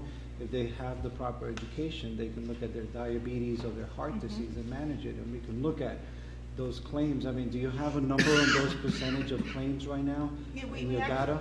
we actually have identified members. I'm going to ask my Aetna partners to come up because there's a program that Aetna sponsors called the Flex Model Program. And what that program does is identifies high-level claimants earlier in the process so those chronic conditions can be managed. So when we talk about managing kind of the healthcare costs, we have folks that are not sick yet that we want to keep healthy. We have folks that are already chronic conditions that are amassing these claims, and then we have folks that are going to be managed out because of potentially terminal conditions. So what we like to do is we like to get that whole spectrum of folks, but I will let Aetna speak to that Flex Model Program and how those high-level claimants are identified and how they're treated, because I think that would answer your question. Okay, will you please state your name and the company you represent? Hello, my name is Tracy Pinglor, and I'm with Aetna, and I have David Norton, my colleague, here as well. So as Tammy was talking about, we do offer a flexible medical management program. So through that program, we're looking to manage when your employees and your members are actually in the hospital and receiving inpatient care. We want to make sure they're receiving the correct care, that they have the correct discharge planning in place with their physician. And then we also contact them when they're home to make sure that everything is working correctly for them and they're getting the care that they need. What we also do through this program too is identify members who are using the ER very frequently. And maybe they haven't had a PCP visit. So we want to make sure that members are receiving care in the correct place, in the correct environment, because I think, as probably everyone knows, receiving care in an emergency room is a lot more expensive than utilizing even an urgent care center or your primary care doctor for services. So in conjunction with our disease management program, where we manage over 30 different conditions, in that program, we have different levels of management depending on how sick are you. So through that, either you have nurse contact or you're actually just receiving communications in the mail from us if you are managing your condition well. Thank you. Freeholder Clark. Well, thank you. You know what, my view of a wellness program, and I'm not sure, but I might have shared this with you. My view of a wellness program is a little different than what you're describing here. My view of a wellness program is one that is aggressive and that is aimed specifically at driving down catastrophic illness by aggressively as you possibly can, encouraging people to keep up with wellness visits for themselves and their dependents. If we have people who have children, spouses, there's no excuse for not going to the doctor twice a year for your physical and intermittently for your checkups. Because you're going to catch something that could potentially be really hurtful to you later on down the line. If you have your screenings, if you have your mammograms, if you have your colonoscopies, if you have your annual blood work, your metabolic panels and your CBCs, it's kind of going to tell you what's going on. And if you have actual places in place that employees can go. If you have an actual place that an employee can go to, I'm feeling a little poorly today. I'm not sure, my sinuses are acting up. There's an actual spot I can go to and be seen right now so that I don't have to go home and then Nicole knocks me flat on my back, and now I have to be out for a week because I didn't catch it early. I'm just talking about myself, for instance. If I catch a cold, if I catch something early on, if I can get to the doctors, because my doctor and I have this great relationship. He's like, oh, you gonna let me be the doctor today, Carol, or are you gonna be the doctor? And I'm like, Doc, I don't know, but I know my body, and I know that I have signs. Please, Get to the point, yes. Well, I'm at it, Miss Watson. I know, but I think This you is, just ask the question because Yeah, you're it's- doing more than asking your okay, question. it's not even so much a question, Miss Watson, it's more, But make your comment. are we gonna do that? Okay, make Are your we gonna comment. have a wellness program that's really a wellness program? Or are we gonna set aside a few bucks in the budget for us to use for events or this, that, and the other thing? Or are we gonna be really, are we serious about a wellness program? Because, you know, we need to be serious about it because it's taxpayers' dollars, $85 million. Forgive me if I get hysterical, but you knew I was gonna get hysterical. That's why you guys started laughing, because you know how I get about this topic. 85 million bucks is a big ticket, and it's taxpayers' dollars. And we want everybody to be covered. We want everybody to be healthy. But we also want to be serious about a wellness program. Not just saying that we have $40,000 or $50,000 set aside. I mean a real wellness program. That at the end of the year, we can come back to the Freeholder Board and say, you know what? Doggone it, the employees really bought into that, and we are doing great things, and we have a much healthier workforce in Essex County. I'm not trying to cut you off, Freeholder, it's just that we're getting away from basically what the resolution is before us, and I know the wellness program is there. I would think that if we need to go into more detail of what we want to do, I should call a committee meeting rather than take up the rest of the meeting for us to express ourselves on what we see we can do on the county level for the wellness program. So at this time, let me see if we have any other questions from the freeholders. Okay, Mr. McInerney. Yeah, I want to make some, just additional points here with regard to this increase. And just keep in mind, because I have these notes from these meetings, that if the cost increases to the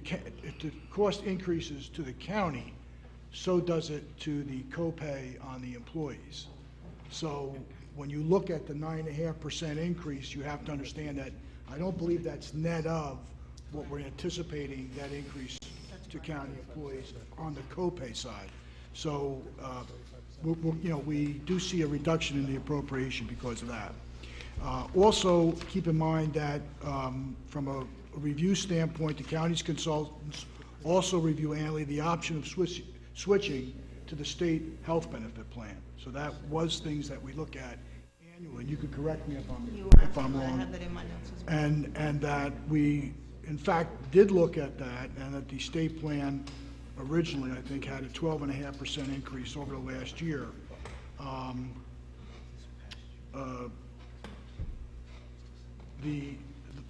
The other piece of this thing is just keep in mind also that we have this division between active employees and retired employees.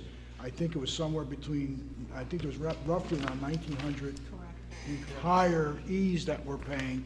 That is going to grow, and that is something that we do have to be concerned about in terms of the increased cost.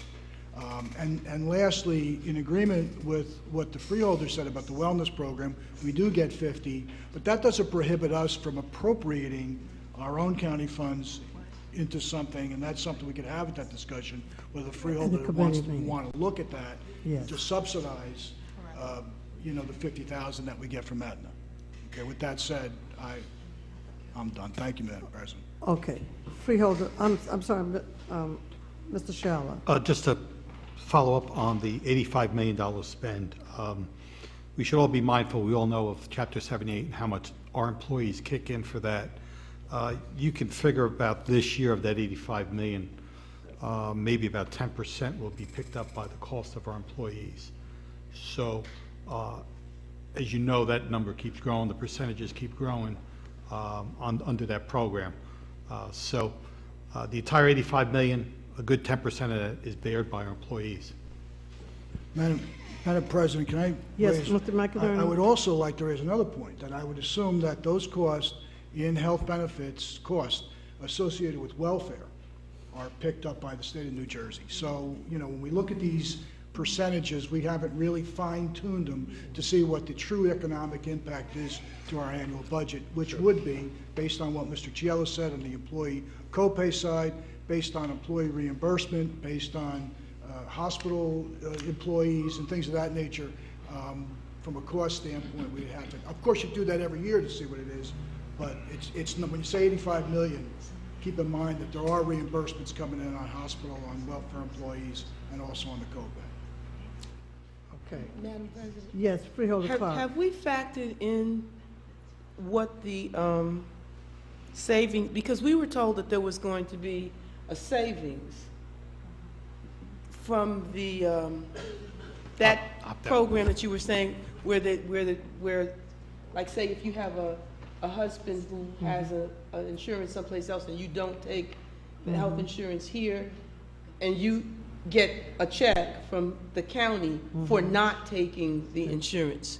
Is that savings factored into this 85 million? Alan Abramowitz, Human Resource Director, it would actually be reflected in the reduction in people enrolled. 260 people have opted out, so that's 260 less people on the number that we're factoring in for enrollment for this year. Okay, so that's a factor. Correct. But we still had to have a 9% increase, even with 200 and some less people in the mix. Freeholder Clark, don't forget, you probably had 200 people retire last year, replaced by new employees coming in, so we're still paying for the health benefits of retirees and the new employees now as well.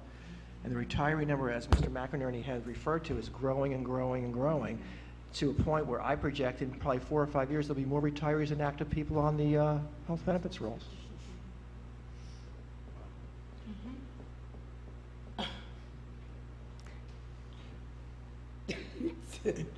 Mr. McInerney, Yeah, I'm not going to belabor this particular resolution much longer. I see we have some questions and we need some input and what's going on with the health plan, and I would probably refer this to a committee, the insurance committee, so we can move on. I think the main issue is, this is a contract between the County of Essex and Aetna. It's not with Conestron. Conestron just went out on the market and found Aetna to be able to pick up the difference in when we needed to have an insured carrier to give us a better rating than the one that we had. Am I correct? That's correct. Okay. All right, so then why don't we do this? Let's keep in mind what we're voting on then. Where we are at this point, we want to just execute the contract between the County of Essex and Aetna, because we had to go out and find another carrier, because the other carrier rates was much higher than we felt that it should be. That's correct. Tammy Brown, Connor Strong, and Buckler. Yes. We also went through a marketing, to your point, Madam President, and we looked at the market as compared to Aetna as your incumbent, and Aetna's been in place for about 3 years, I believe. And unfortunately, the market responded, and most of the major players, Cigna, AmeriHealth, would not offer a bid because, for 2 reasons. The first reason is that some of these carriers cannot administer the unique benefit programs that the county has in place today, or a second reason is that they would not be competitive. Horizon Blue Cross Blue Shield would only offer a quote on a self-funded basis, and based on the experience as we have analyzed it, we feel that the county should stay fully insured. The only carrier that came back with a bid that we thought was worth entertaining was United Healthcare. And as Mr. McInerney referred, I think through our 3rd iteration, we actually had a renewal increase in the range of about 13-some-odd%. United was also at the 13-some-odd%. And it's at that point we continued our negotiations with your incumbent, and that's how we were able to reduce the rates from 13% to the 9.5% that we're talking about today. So we did go out to market. We did also look at the state health benefits plan as well. So based on that, based on the renewal increase of 9.5%, inclusive of the Affordable Care Act adjustments, we are recommending that the county select and continue to have Aetna retained as the vendor of choice. Very good, thank you. Thank you for summing that up. And freeholders, do you have any additional questions or comments? None. Freeholder, do I have a motion and a second? I move it, Madam President. Moved by Freeholder Clark and second by Freeholder Vice President. No further questions, comments. Roll call, Madam Clerk. Freeholder Beasley, absent. Freeholder Bobadilla. Yes. Freeholder Clark. Yes. Freeholder Gill. Yes. Freeholder Johnson. Yes. Freeholder Luciano, absent. Freeholder Owens. Yes. Freeholder Vice President Sebo. Yes. Freeholder President Watson. Yes. So moved. Okay, and Madam Clerk, with the mover and second, Thank you. we want to take resolution, you're quite welcome. We're going to take resolution 1 and 3, and we were Yes. supposed to take the resolution 1 and 3 together. Yes, we did. So Freeholder Clark, is it okay that we include 3 with your motion? Yes. Freeholder Vice President Seabold? Yes. Okay. So the roll call will reflect, Madam Clerk, 1 and 3 together. 1 and 3 together, yes. Okay, let's move to resolutions 4, 5, and 6. And, okay, let's take 4, 5, and 6. We'll read into the record at a later time. Mr. Shiala, will you explain 4, 5, and 6 to us? Resolution 4 is a insertion of revenue from the New Jersey Department of Housing and Urban Development, $258,598. This is for the target population of youth between the ages of 18 to 24 who have become homeless, who have basically aged out of foster care systems within a 5-year period.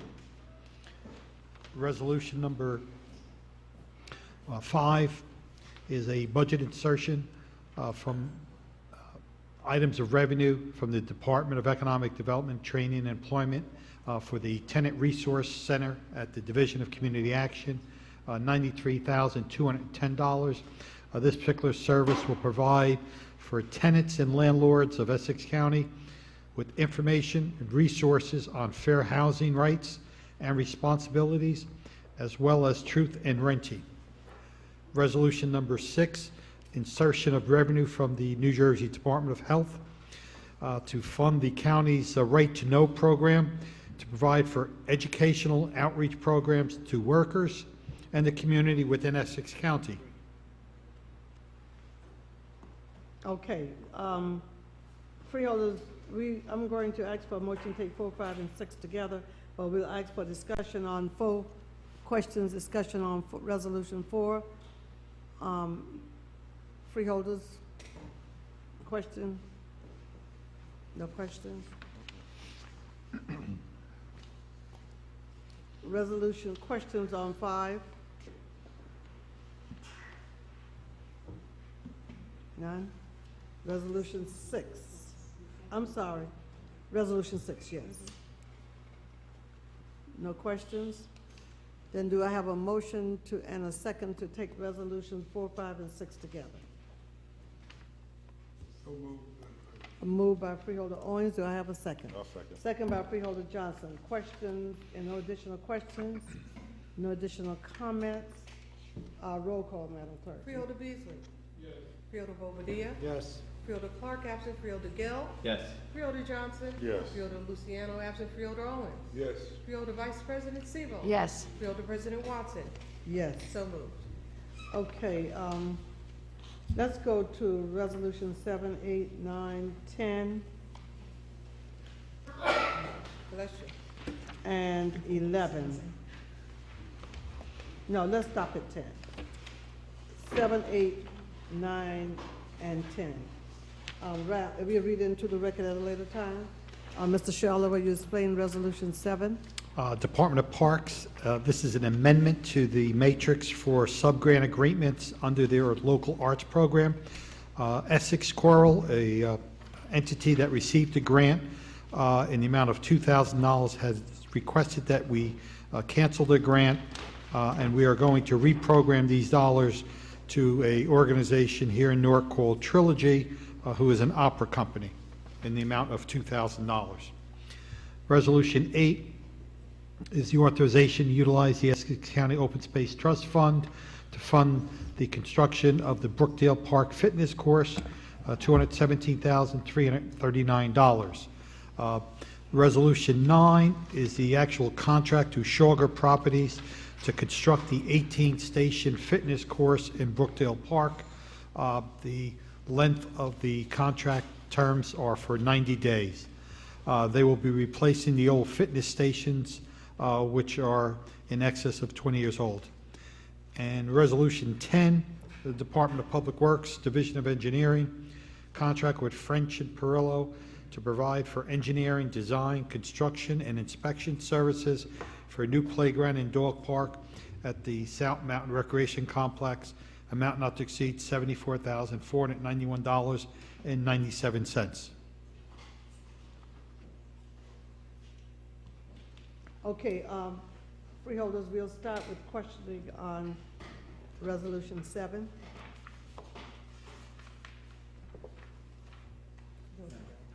Freeholder Gill? Through you, Madam President, the fitness course is on the rim of the park, Ralph? The course itself? Through Madam President, it's actually I'm runs. sorry, are we not on 8? We're I not on that. apologize. Yeah. I'm sorry, I jumped ahead. That's okay. Okay, we on the local arts program for questions, comments, none? Okay, let's go to 8 now. Freeholder Gill, your question? Yes, on question 8, thank you, Madam President. Those stations are are located throughout the entire rim of the park? Through the actual track, park area of the track, that's correct. Track area, okay. So this is just equipment, this is not gonna be we're not doing any new pavement or any new concrete anywhere, this is just the actual... These are the 18 fitness stations. However, some of these fitness stations may require some foundations or footings to actually put the fitness apparatus in the park. So it's replacing the old apparatuses with 18 new stations. Okay. And the type of, what kind of equipment? And probably in there, I just didn't see it. But usually, if you look at they're actually pull-up bars. There's exercise stations. There's. We will get the board the complete photo of those fitness stations. Okay. Freeholder Gill, could you? That's it. Thank you. Okay. Freeholder Vice President Seaborn. I just might add that much of this was discussed by the Open Space Trust Fund Advisory Committee, and under Resolution number 8, I believe the minutes from our committee meeting are included, and I find that if you read the minutes, it's pretty self-explanatory in terms of what is going to be done, in addition to the resolutions which were given by the administration. And the advisory board has pretty much discussed all of this, and anything that was felt was needed to be corrected was already done, so thank you. President? Yes, Freeholder Johnson. This is to the administration. Ralph, for the last year, I've been trying to get that exercise station in Ivy Hill Park. And I think that we're due to be looked at for one up there. We have quite a few people up there that exercise. It would be nice to have that station, as I've been trying to commit to them for the last year to get. Through you, Madam President, I will bring that at our Tuesday Project Committee meeting, and I invite you as well as other freeholders to attend so that we can fully explore the project and put a timeline to it.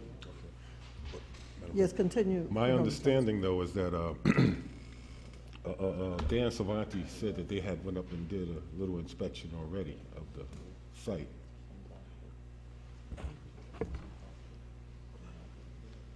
I will confirm that, and we'll get back to the board. Good.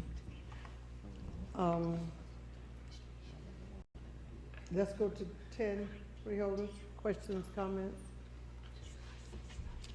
No questions, no comments. So we would like, the chair's entertain the motion to take 7, 8, 9, and 10 together. Do I have a mover and a second? I'll move it. Moved by Freeholder Vice President Seabold and second by Freeholder Beasley. Discussion? No further discussion. Roll call, Madam Clerk. Freeholder Beasley? Yes. Freeholder Bobadilla? Yes. Freeholder Clark? Yes. Freeholder Gill? Yes. Freeholder Johnson? Yes. Freeholder Luciano absent. Freeholder Owens? Yes. Freeholder Vice President Yes. Seabold? Freeholder President Watson? Yes. So moved. Okay, Madam Clerk, we'll take 11, 12, 13, and 14 together, and we will read it into the record at a later time. And Ralph, you want to start explaining Resolution 11? This is our Department of Public Works. We are consenting to a resolution from the Township of Maplewood to reduce the existing speed limit of 35 miles an hour down to 25 miles per hour, the entire length of Valley Street in the Township of Maplewood. There is minimal fiscal impact. Perhaps the county will pay for and install 4 speed limit signs over the length of Valley Street. Resolution 12, Office of Purchasing contract awards to 4 of the lowest responsible bidder on a unit cost basis to furnish and deliver beddings and linens for 2014 and 2015, amount not to exceed $400,000. These are beddings and linens for our jail, our detention center, and our hospital center.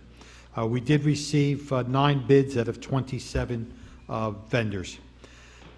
Resolution 13, Office of Purchasing contract award to Grant Supply Company to furnish and deliver plumbing and heating supplies, a 2-year extension option, amount not to exceed $200,000. The products will be awarded on a percentage discount from the National Mechanical Contractors Estimators, and the discount will be through that catalog. And I should highlight that this is the same amount as we had previously allocated. However, our 2-year spend to date is only $127,992.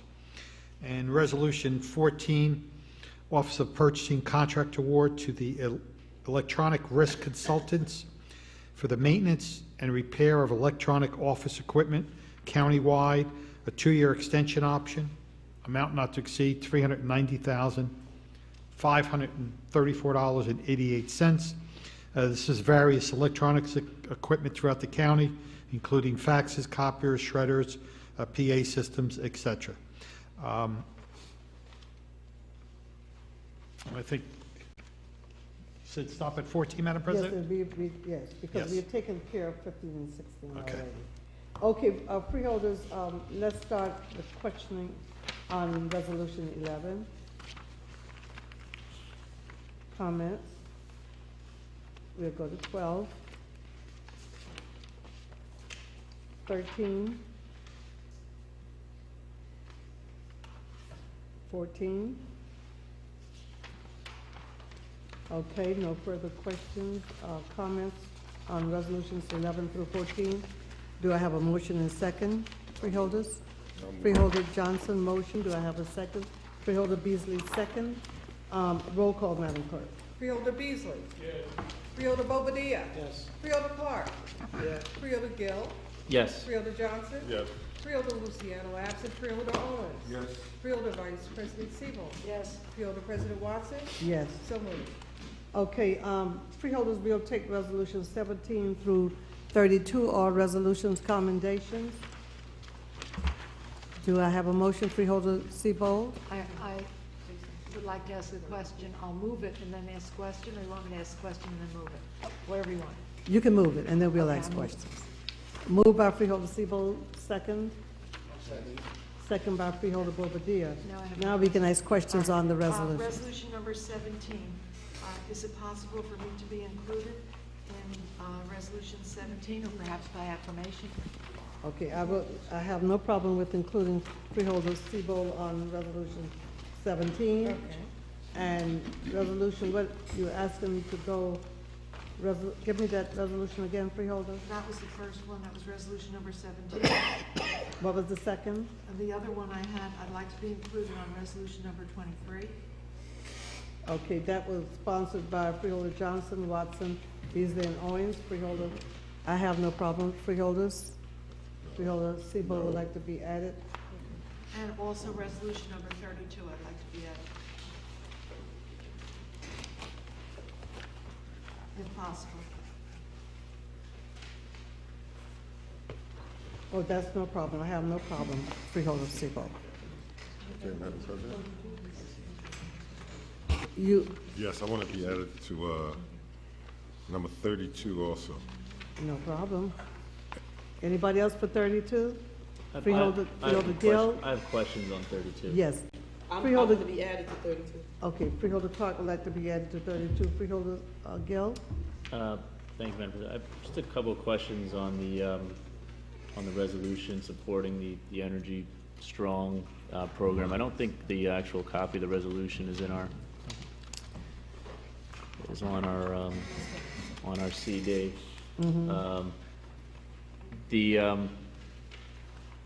Through you, Madam President, for the county, we received quite a few.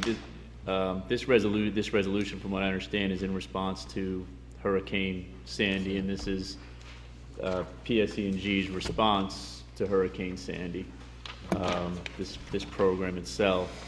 And I know I received quite a few and still have requests from the local municipalities that I represent regarding PSE&G and their response to the storm. So, before we pass this resolution, I guess my question is the county, has the administration been satisfied, since Hurricane Sandy, with the response from PSE&G, with have the issues that have been raised by the municipalities in the response to the... This is not what it is. Okay, Freeholder Gill, I don't think this is exactly what you were speaking on.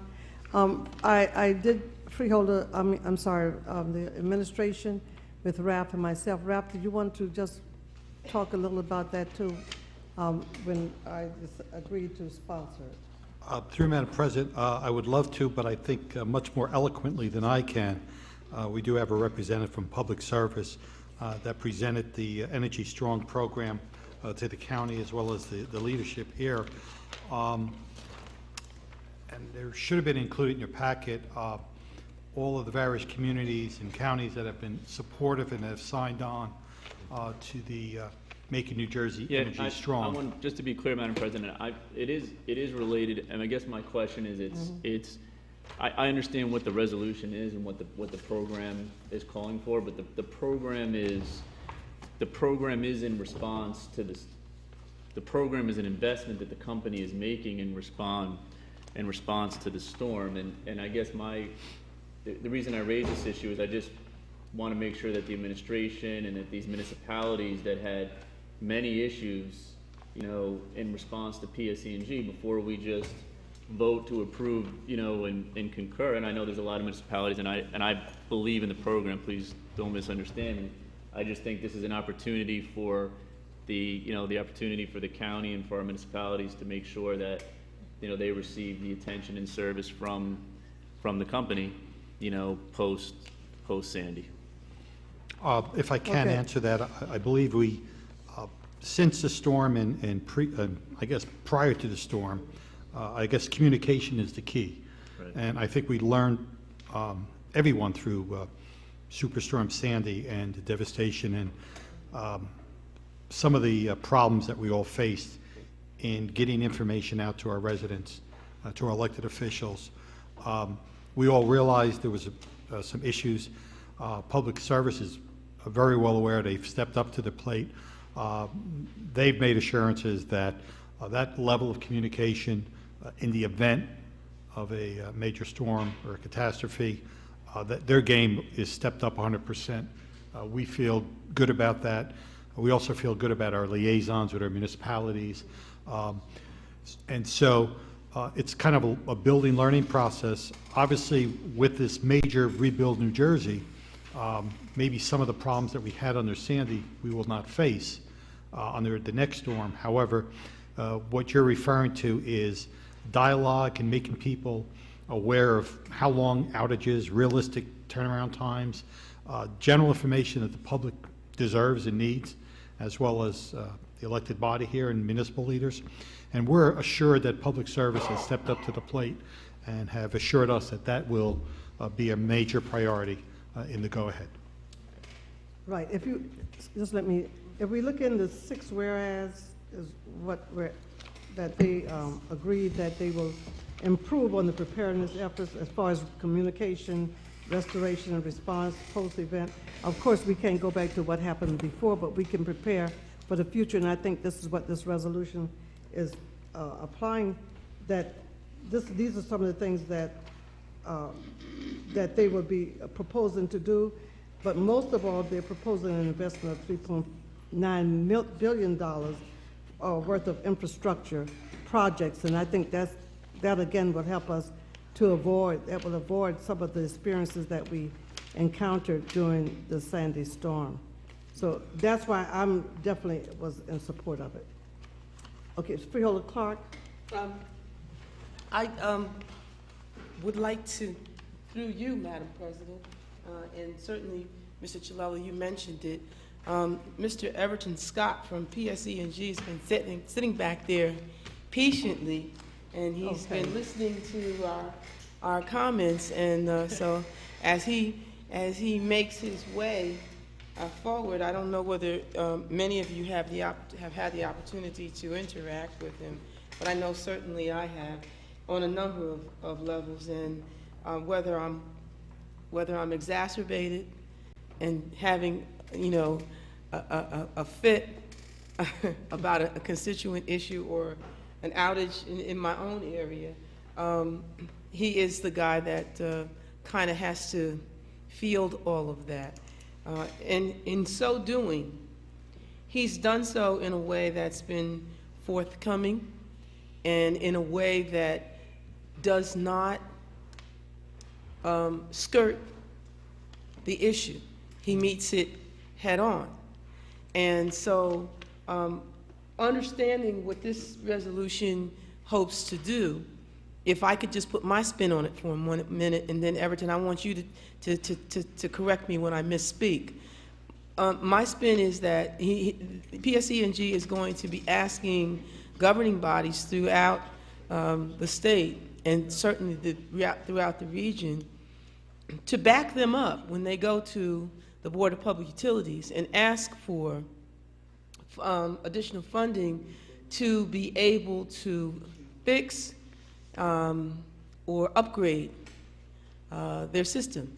In other words, it's going to be an outlay, and they're going to try to do it in such a way that does not pass on a huge rate increase to the consumers. And of course, one of the things that I wanted to know is a question, I asked the same questions to PSE&G that I ask of the administration. What's going to happen in the predominantly African American and minority communities? Are they going to be shortchanged, or are they going to wind up being elevated?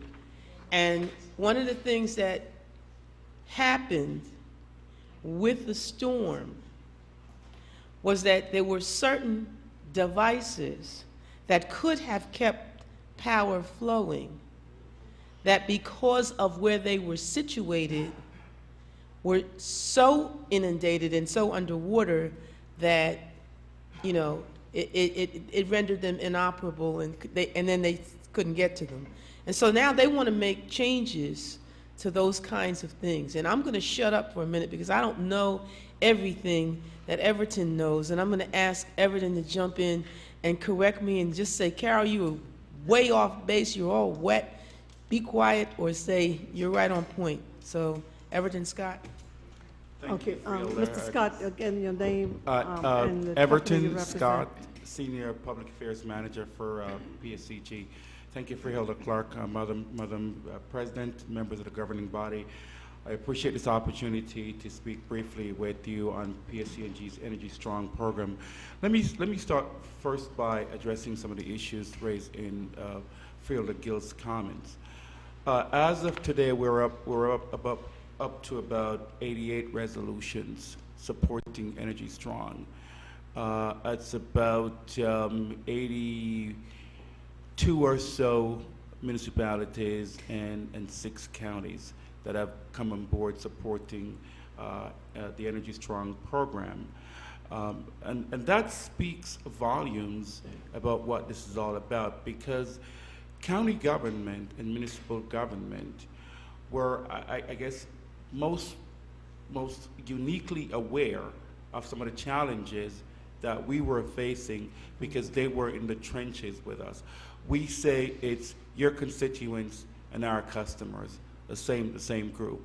And so whether it be the daily conference calls or whether it be the processes through the OEM that we were trying to fine-tune and refine as we went through the process, you were there with us. And in fact, we're getting calls from all over the country and in fact over the world saying, how can you get 88 governing bodies to agree on any one issue?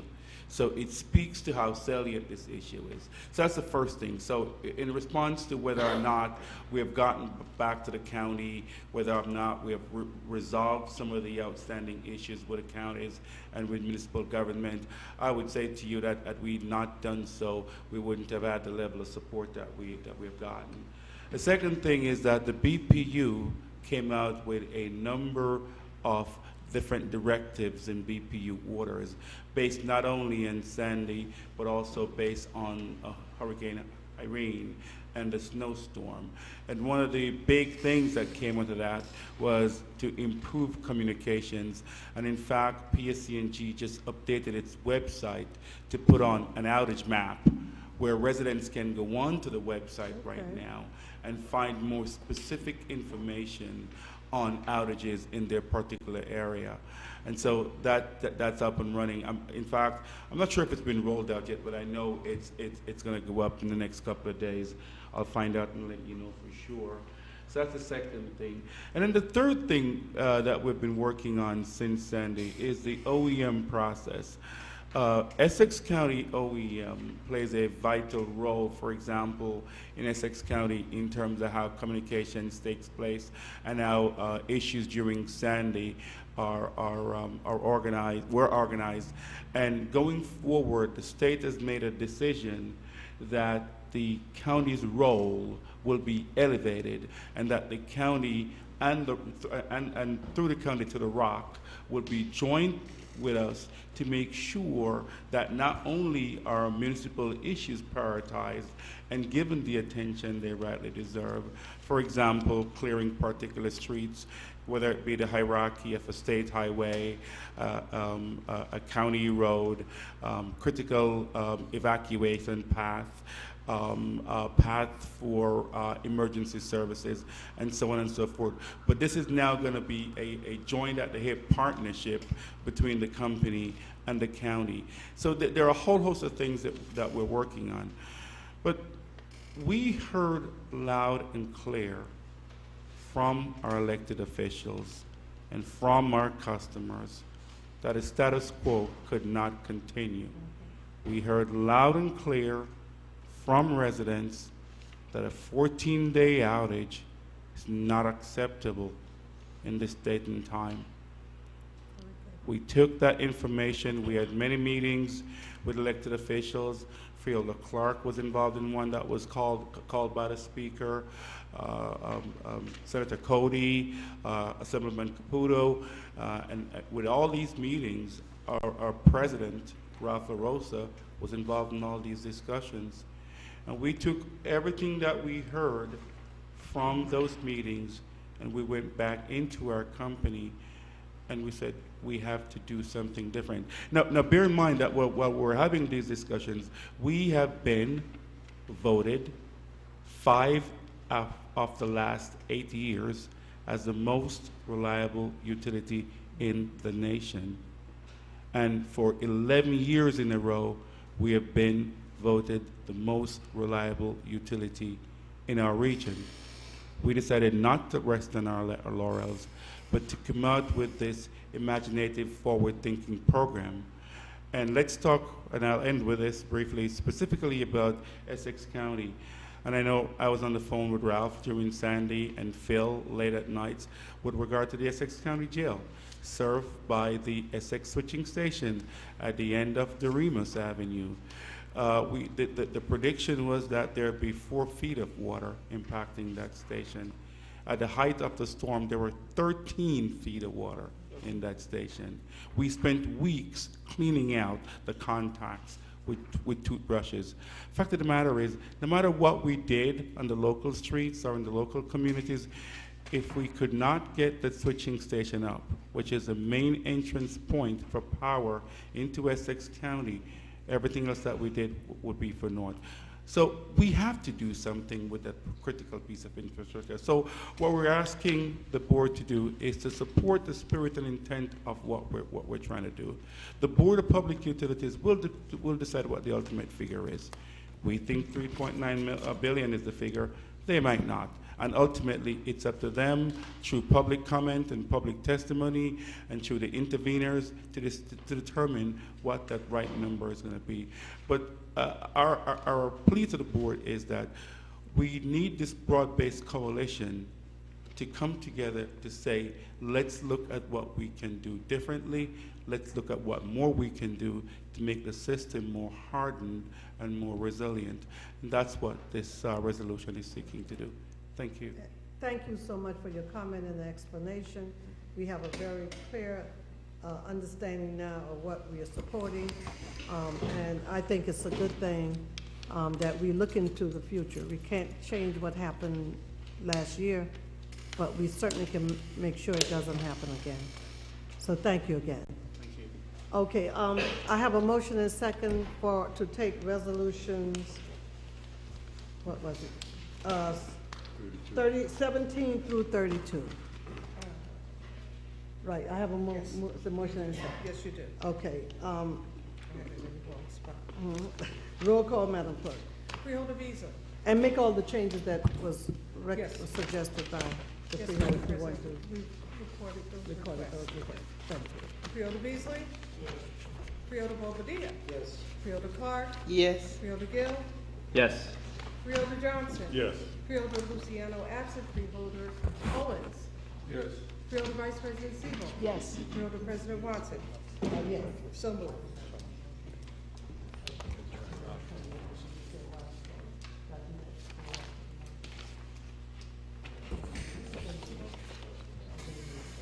Okay, at this time, we'll ask for a motion to go into executive session and a second. Moved by Freeholder Owens, do I have a second? Second by Freeholder Beasley. Before we take a vote, Mr. Pollard, don't we have to shut it off? You can shut the camera off. and Madam the President, tape. James Paganella from the Office of County Council. I just don't know if you want to cite for the record the reason for going into executive Yeah, session. we were just turning it over to the attorney to cite. And Yeah, he's gonna, don't you have to put Take that the on roll. record before she turns it off, or no? Well, you just asked for Take a the roll motion, then call. I'll do it. I have a motion and a second. Roll call. Freeholder Beasley? Freeholder Bobadilla? Freeholder Clark? I'm sorry, excuse A me. motion to go into executive session. Yes, ma'am.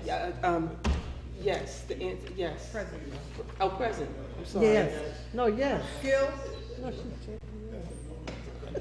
Present. I'm confused. Freeholder Johnson?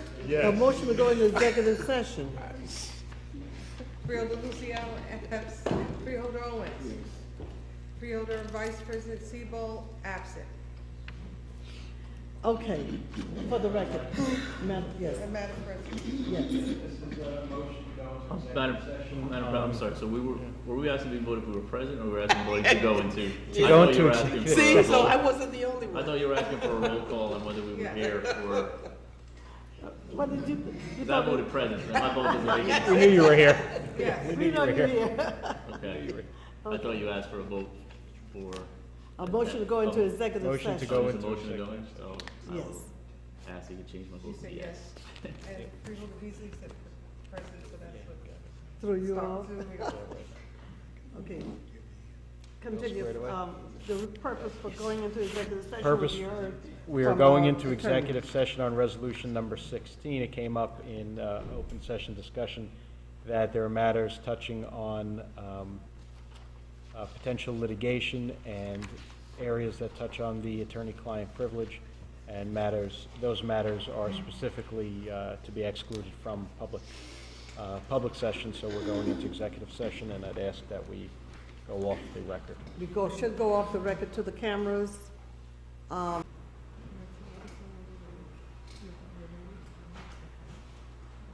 You ready? Okay. Let me just put that on the Yes. record. Mr. Polyvecchio? Madam President, we have come out of executive session back onto the open record. The purpose of the discussion we had in executive was settlement of suits and matters falling under anticipated litigation and falling within the attorney-client privilege. Okay, Madam Clerk, let's go back to the agenda. And I will ask, do we have any added starter resolutions, ordinances? Madam President, we have none. Okay, let's go to report of board committees. Madam President, Yes, I Ralph? still don't think the board, and we have correct to me if vote I'm on wrong, 16. if we voted on Yeah. Oh, resolutions you're right. 15 and Let me 16. go back to 16. 15 That's and why 16. 15, that's why I we think- went into executive session. I think there were right? two, 15 and 16, Madam President. No, we voted on. No, we voted on 15, but not 16. Stand corrected. Thank you. Okay, and Madam Clerk, let's do this. Read it into the record so that we will understand why the viewing audience will know. Okay. Resolution number 16, Department of Administration and Finance, Office of Management and Budget, Transfer Resolution. Okay, we will need no further discussion on Resolution 16. We went into executive session to clear up something that came on, that was reported on the record that the freeholders needed to be cleared because it was an issue dealing with an employee. So, with that being said, motion and second to approve for Resolution 16. A motion and second. Motion by Freeholder Beasley. Do I have a second? These are the legal transfers, correct? These are the legal transfers. Transfer resolution. Exactly. Yes. Yes, that's for Resolution 16. Correct. Yes, transfer resolution. You need a second, Madam. I need a second. I have a Oh, I'll second. motion by Freeholder Beasley and second by Freeholder Clark. Okay, roll call, Madam Clerk. Freeholder Beasley? Yes. Freeholder Bobadilla, absent. Freeholder Clark? Yes. Freeholder Gill? Yes. Freeholder Johnson? Yes. Freeholder Luciano, absent. Freeholder Owens? Yes. Freeholder Vice President Seabold? Absent. Freeholder President Watson? Yes. So moved. Okay, report of board committees. No added starters, resolution, right, Madam Clerk? There are none, Madam President. Okay, report of board committees. Do we have any report from board committees? Legislative reports, written communications, unfinished business, new business. Do we have anyone from the public who would like to comment at this time? You please come to the microphone, state your name and affiliation, and you have 3 minutes to speak. No one's present, Madam Clerk. Let's move to freeholder comment session. Freeholder Clark.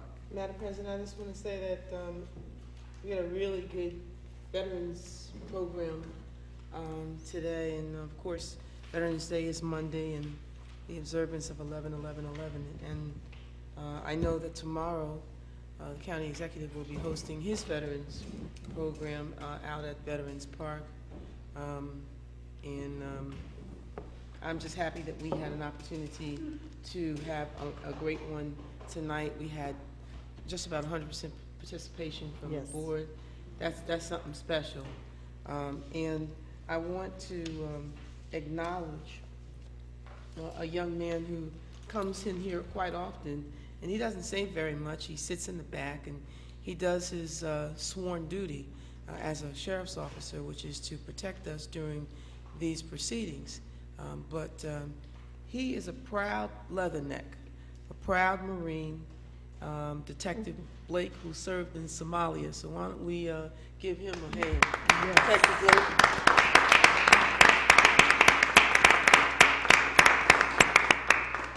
So thank you to everybody that made it a really special night tonight. Thank you. And again, thanks to the staff, the clerk, and your staff. Fantastic job as usual. Madam President? Yes, Freeholder Johnson. I'd like to give a big thanks, and I really enjoyed the way you closed out the program, Ms. Carol Clark. Yes. You did a great job in closing, especially the part when you said that to the mother about with the picture. Yes, that was great. Because when you think about it, what we see on TV and all the rallies and everything else, oh, man. they're holding a picture of their child that's dead. It makes your heart ache to see the moms holding the pictures of the children that are not here, and for her to be holding the picture of her son who is here. That's right, beautiful. But just one thing, Madam President. Yes, Freeholder Owens. We saw it right here, right in this room, when the woman who from where she came from, but she was here with her son who just passed away and got killed in the war, right? Oh. This year. Wow. Nobody remembers that? Come on. Wow. I didn't know that. I didn't know She that. came before the Freeholders? Did Yeah, she come came before the Freeholders. Oh. Was it your people killed? Pardon, say it again? Lucianos. I don't know. But it was Gil or Luciano. I think it was Lucianos. Had brought the family and the mother whose son had got killed in Vietnam. Oh, yeah. Yeah. I'm trying to, yes, it's so much, I don't know how I forgot that, but I just don't see. But thanks for bringing that to our attention, Freeholder. There's no further comments, Freeholders. The announcement, all of you should have received a letter from Lanier Joyce inviting, on behalf of Robert Marasco, inviting the Freeholders to attend an oath of office ceremony for newly elected council member at large John Sharp James at 3:00 p.m. on Friday, November 8th, in the new municipal council chambers. And they're asking the Freeholders to enter the council chamber through the VIP entrance, which is located on the right of the main entrance. So if those of you that can make it, that would be great. The Freeholder question, public comments, Freeholder comment session, resolution 10 and 11. Freeholder Clark asked for a report on the history, and that memo was sent to the administration. Response on the 25th, and we received the response on the 29th. Freeholder Brendan Gill asked the administration to draft a letter to Essex County U.S. Congressional delegation to draw attention to the increasing lateness with which funding the social service program is forwarded to the county. And that memo was sent to the administration on the 25th, October 25th, and the response was, we received the response October 29th. And Freeholder Gill again asked if the 2013 and 2014 contract amounts are the same. The memo was sent to the administration on the 25th and a response on the 29th. And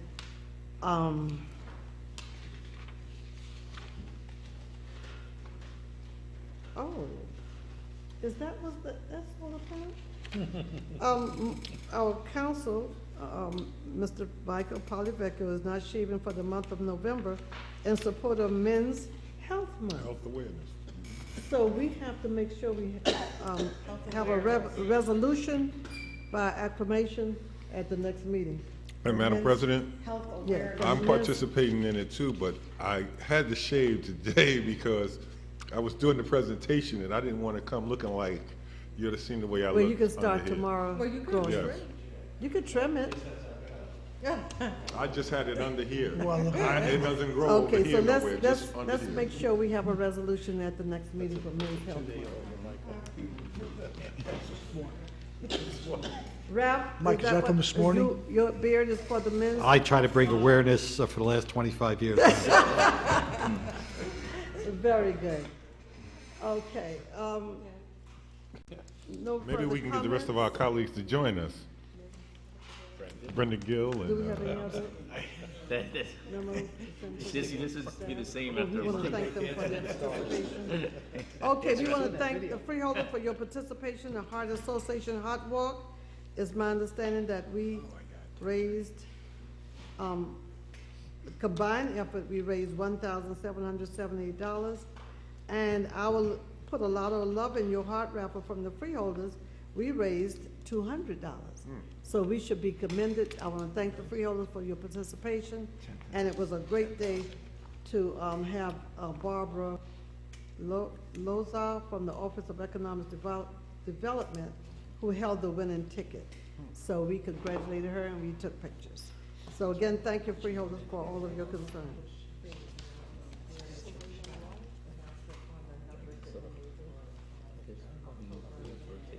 Ralph, do you have that information on the, that we reached a goal with the wellness, with the health card, with the prescription card? Discount card? Yes, I did, I think, forwarded an email to the clerk, and I try to keep the board abreast every month in terms of the savings that our county residents have realized through that prescription program. And every month, I'll continue to send that to the clerk. Very good. And I think we starting to use the health card, this card. Absolutely. And we will continue to encourage the use of that card. So therefore, no further questions, comments, Freeholders? Do I have a motion to adjourn? Moved by Freeholder Beasley and second by, thank you.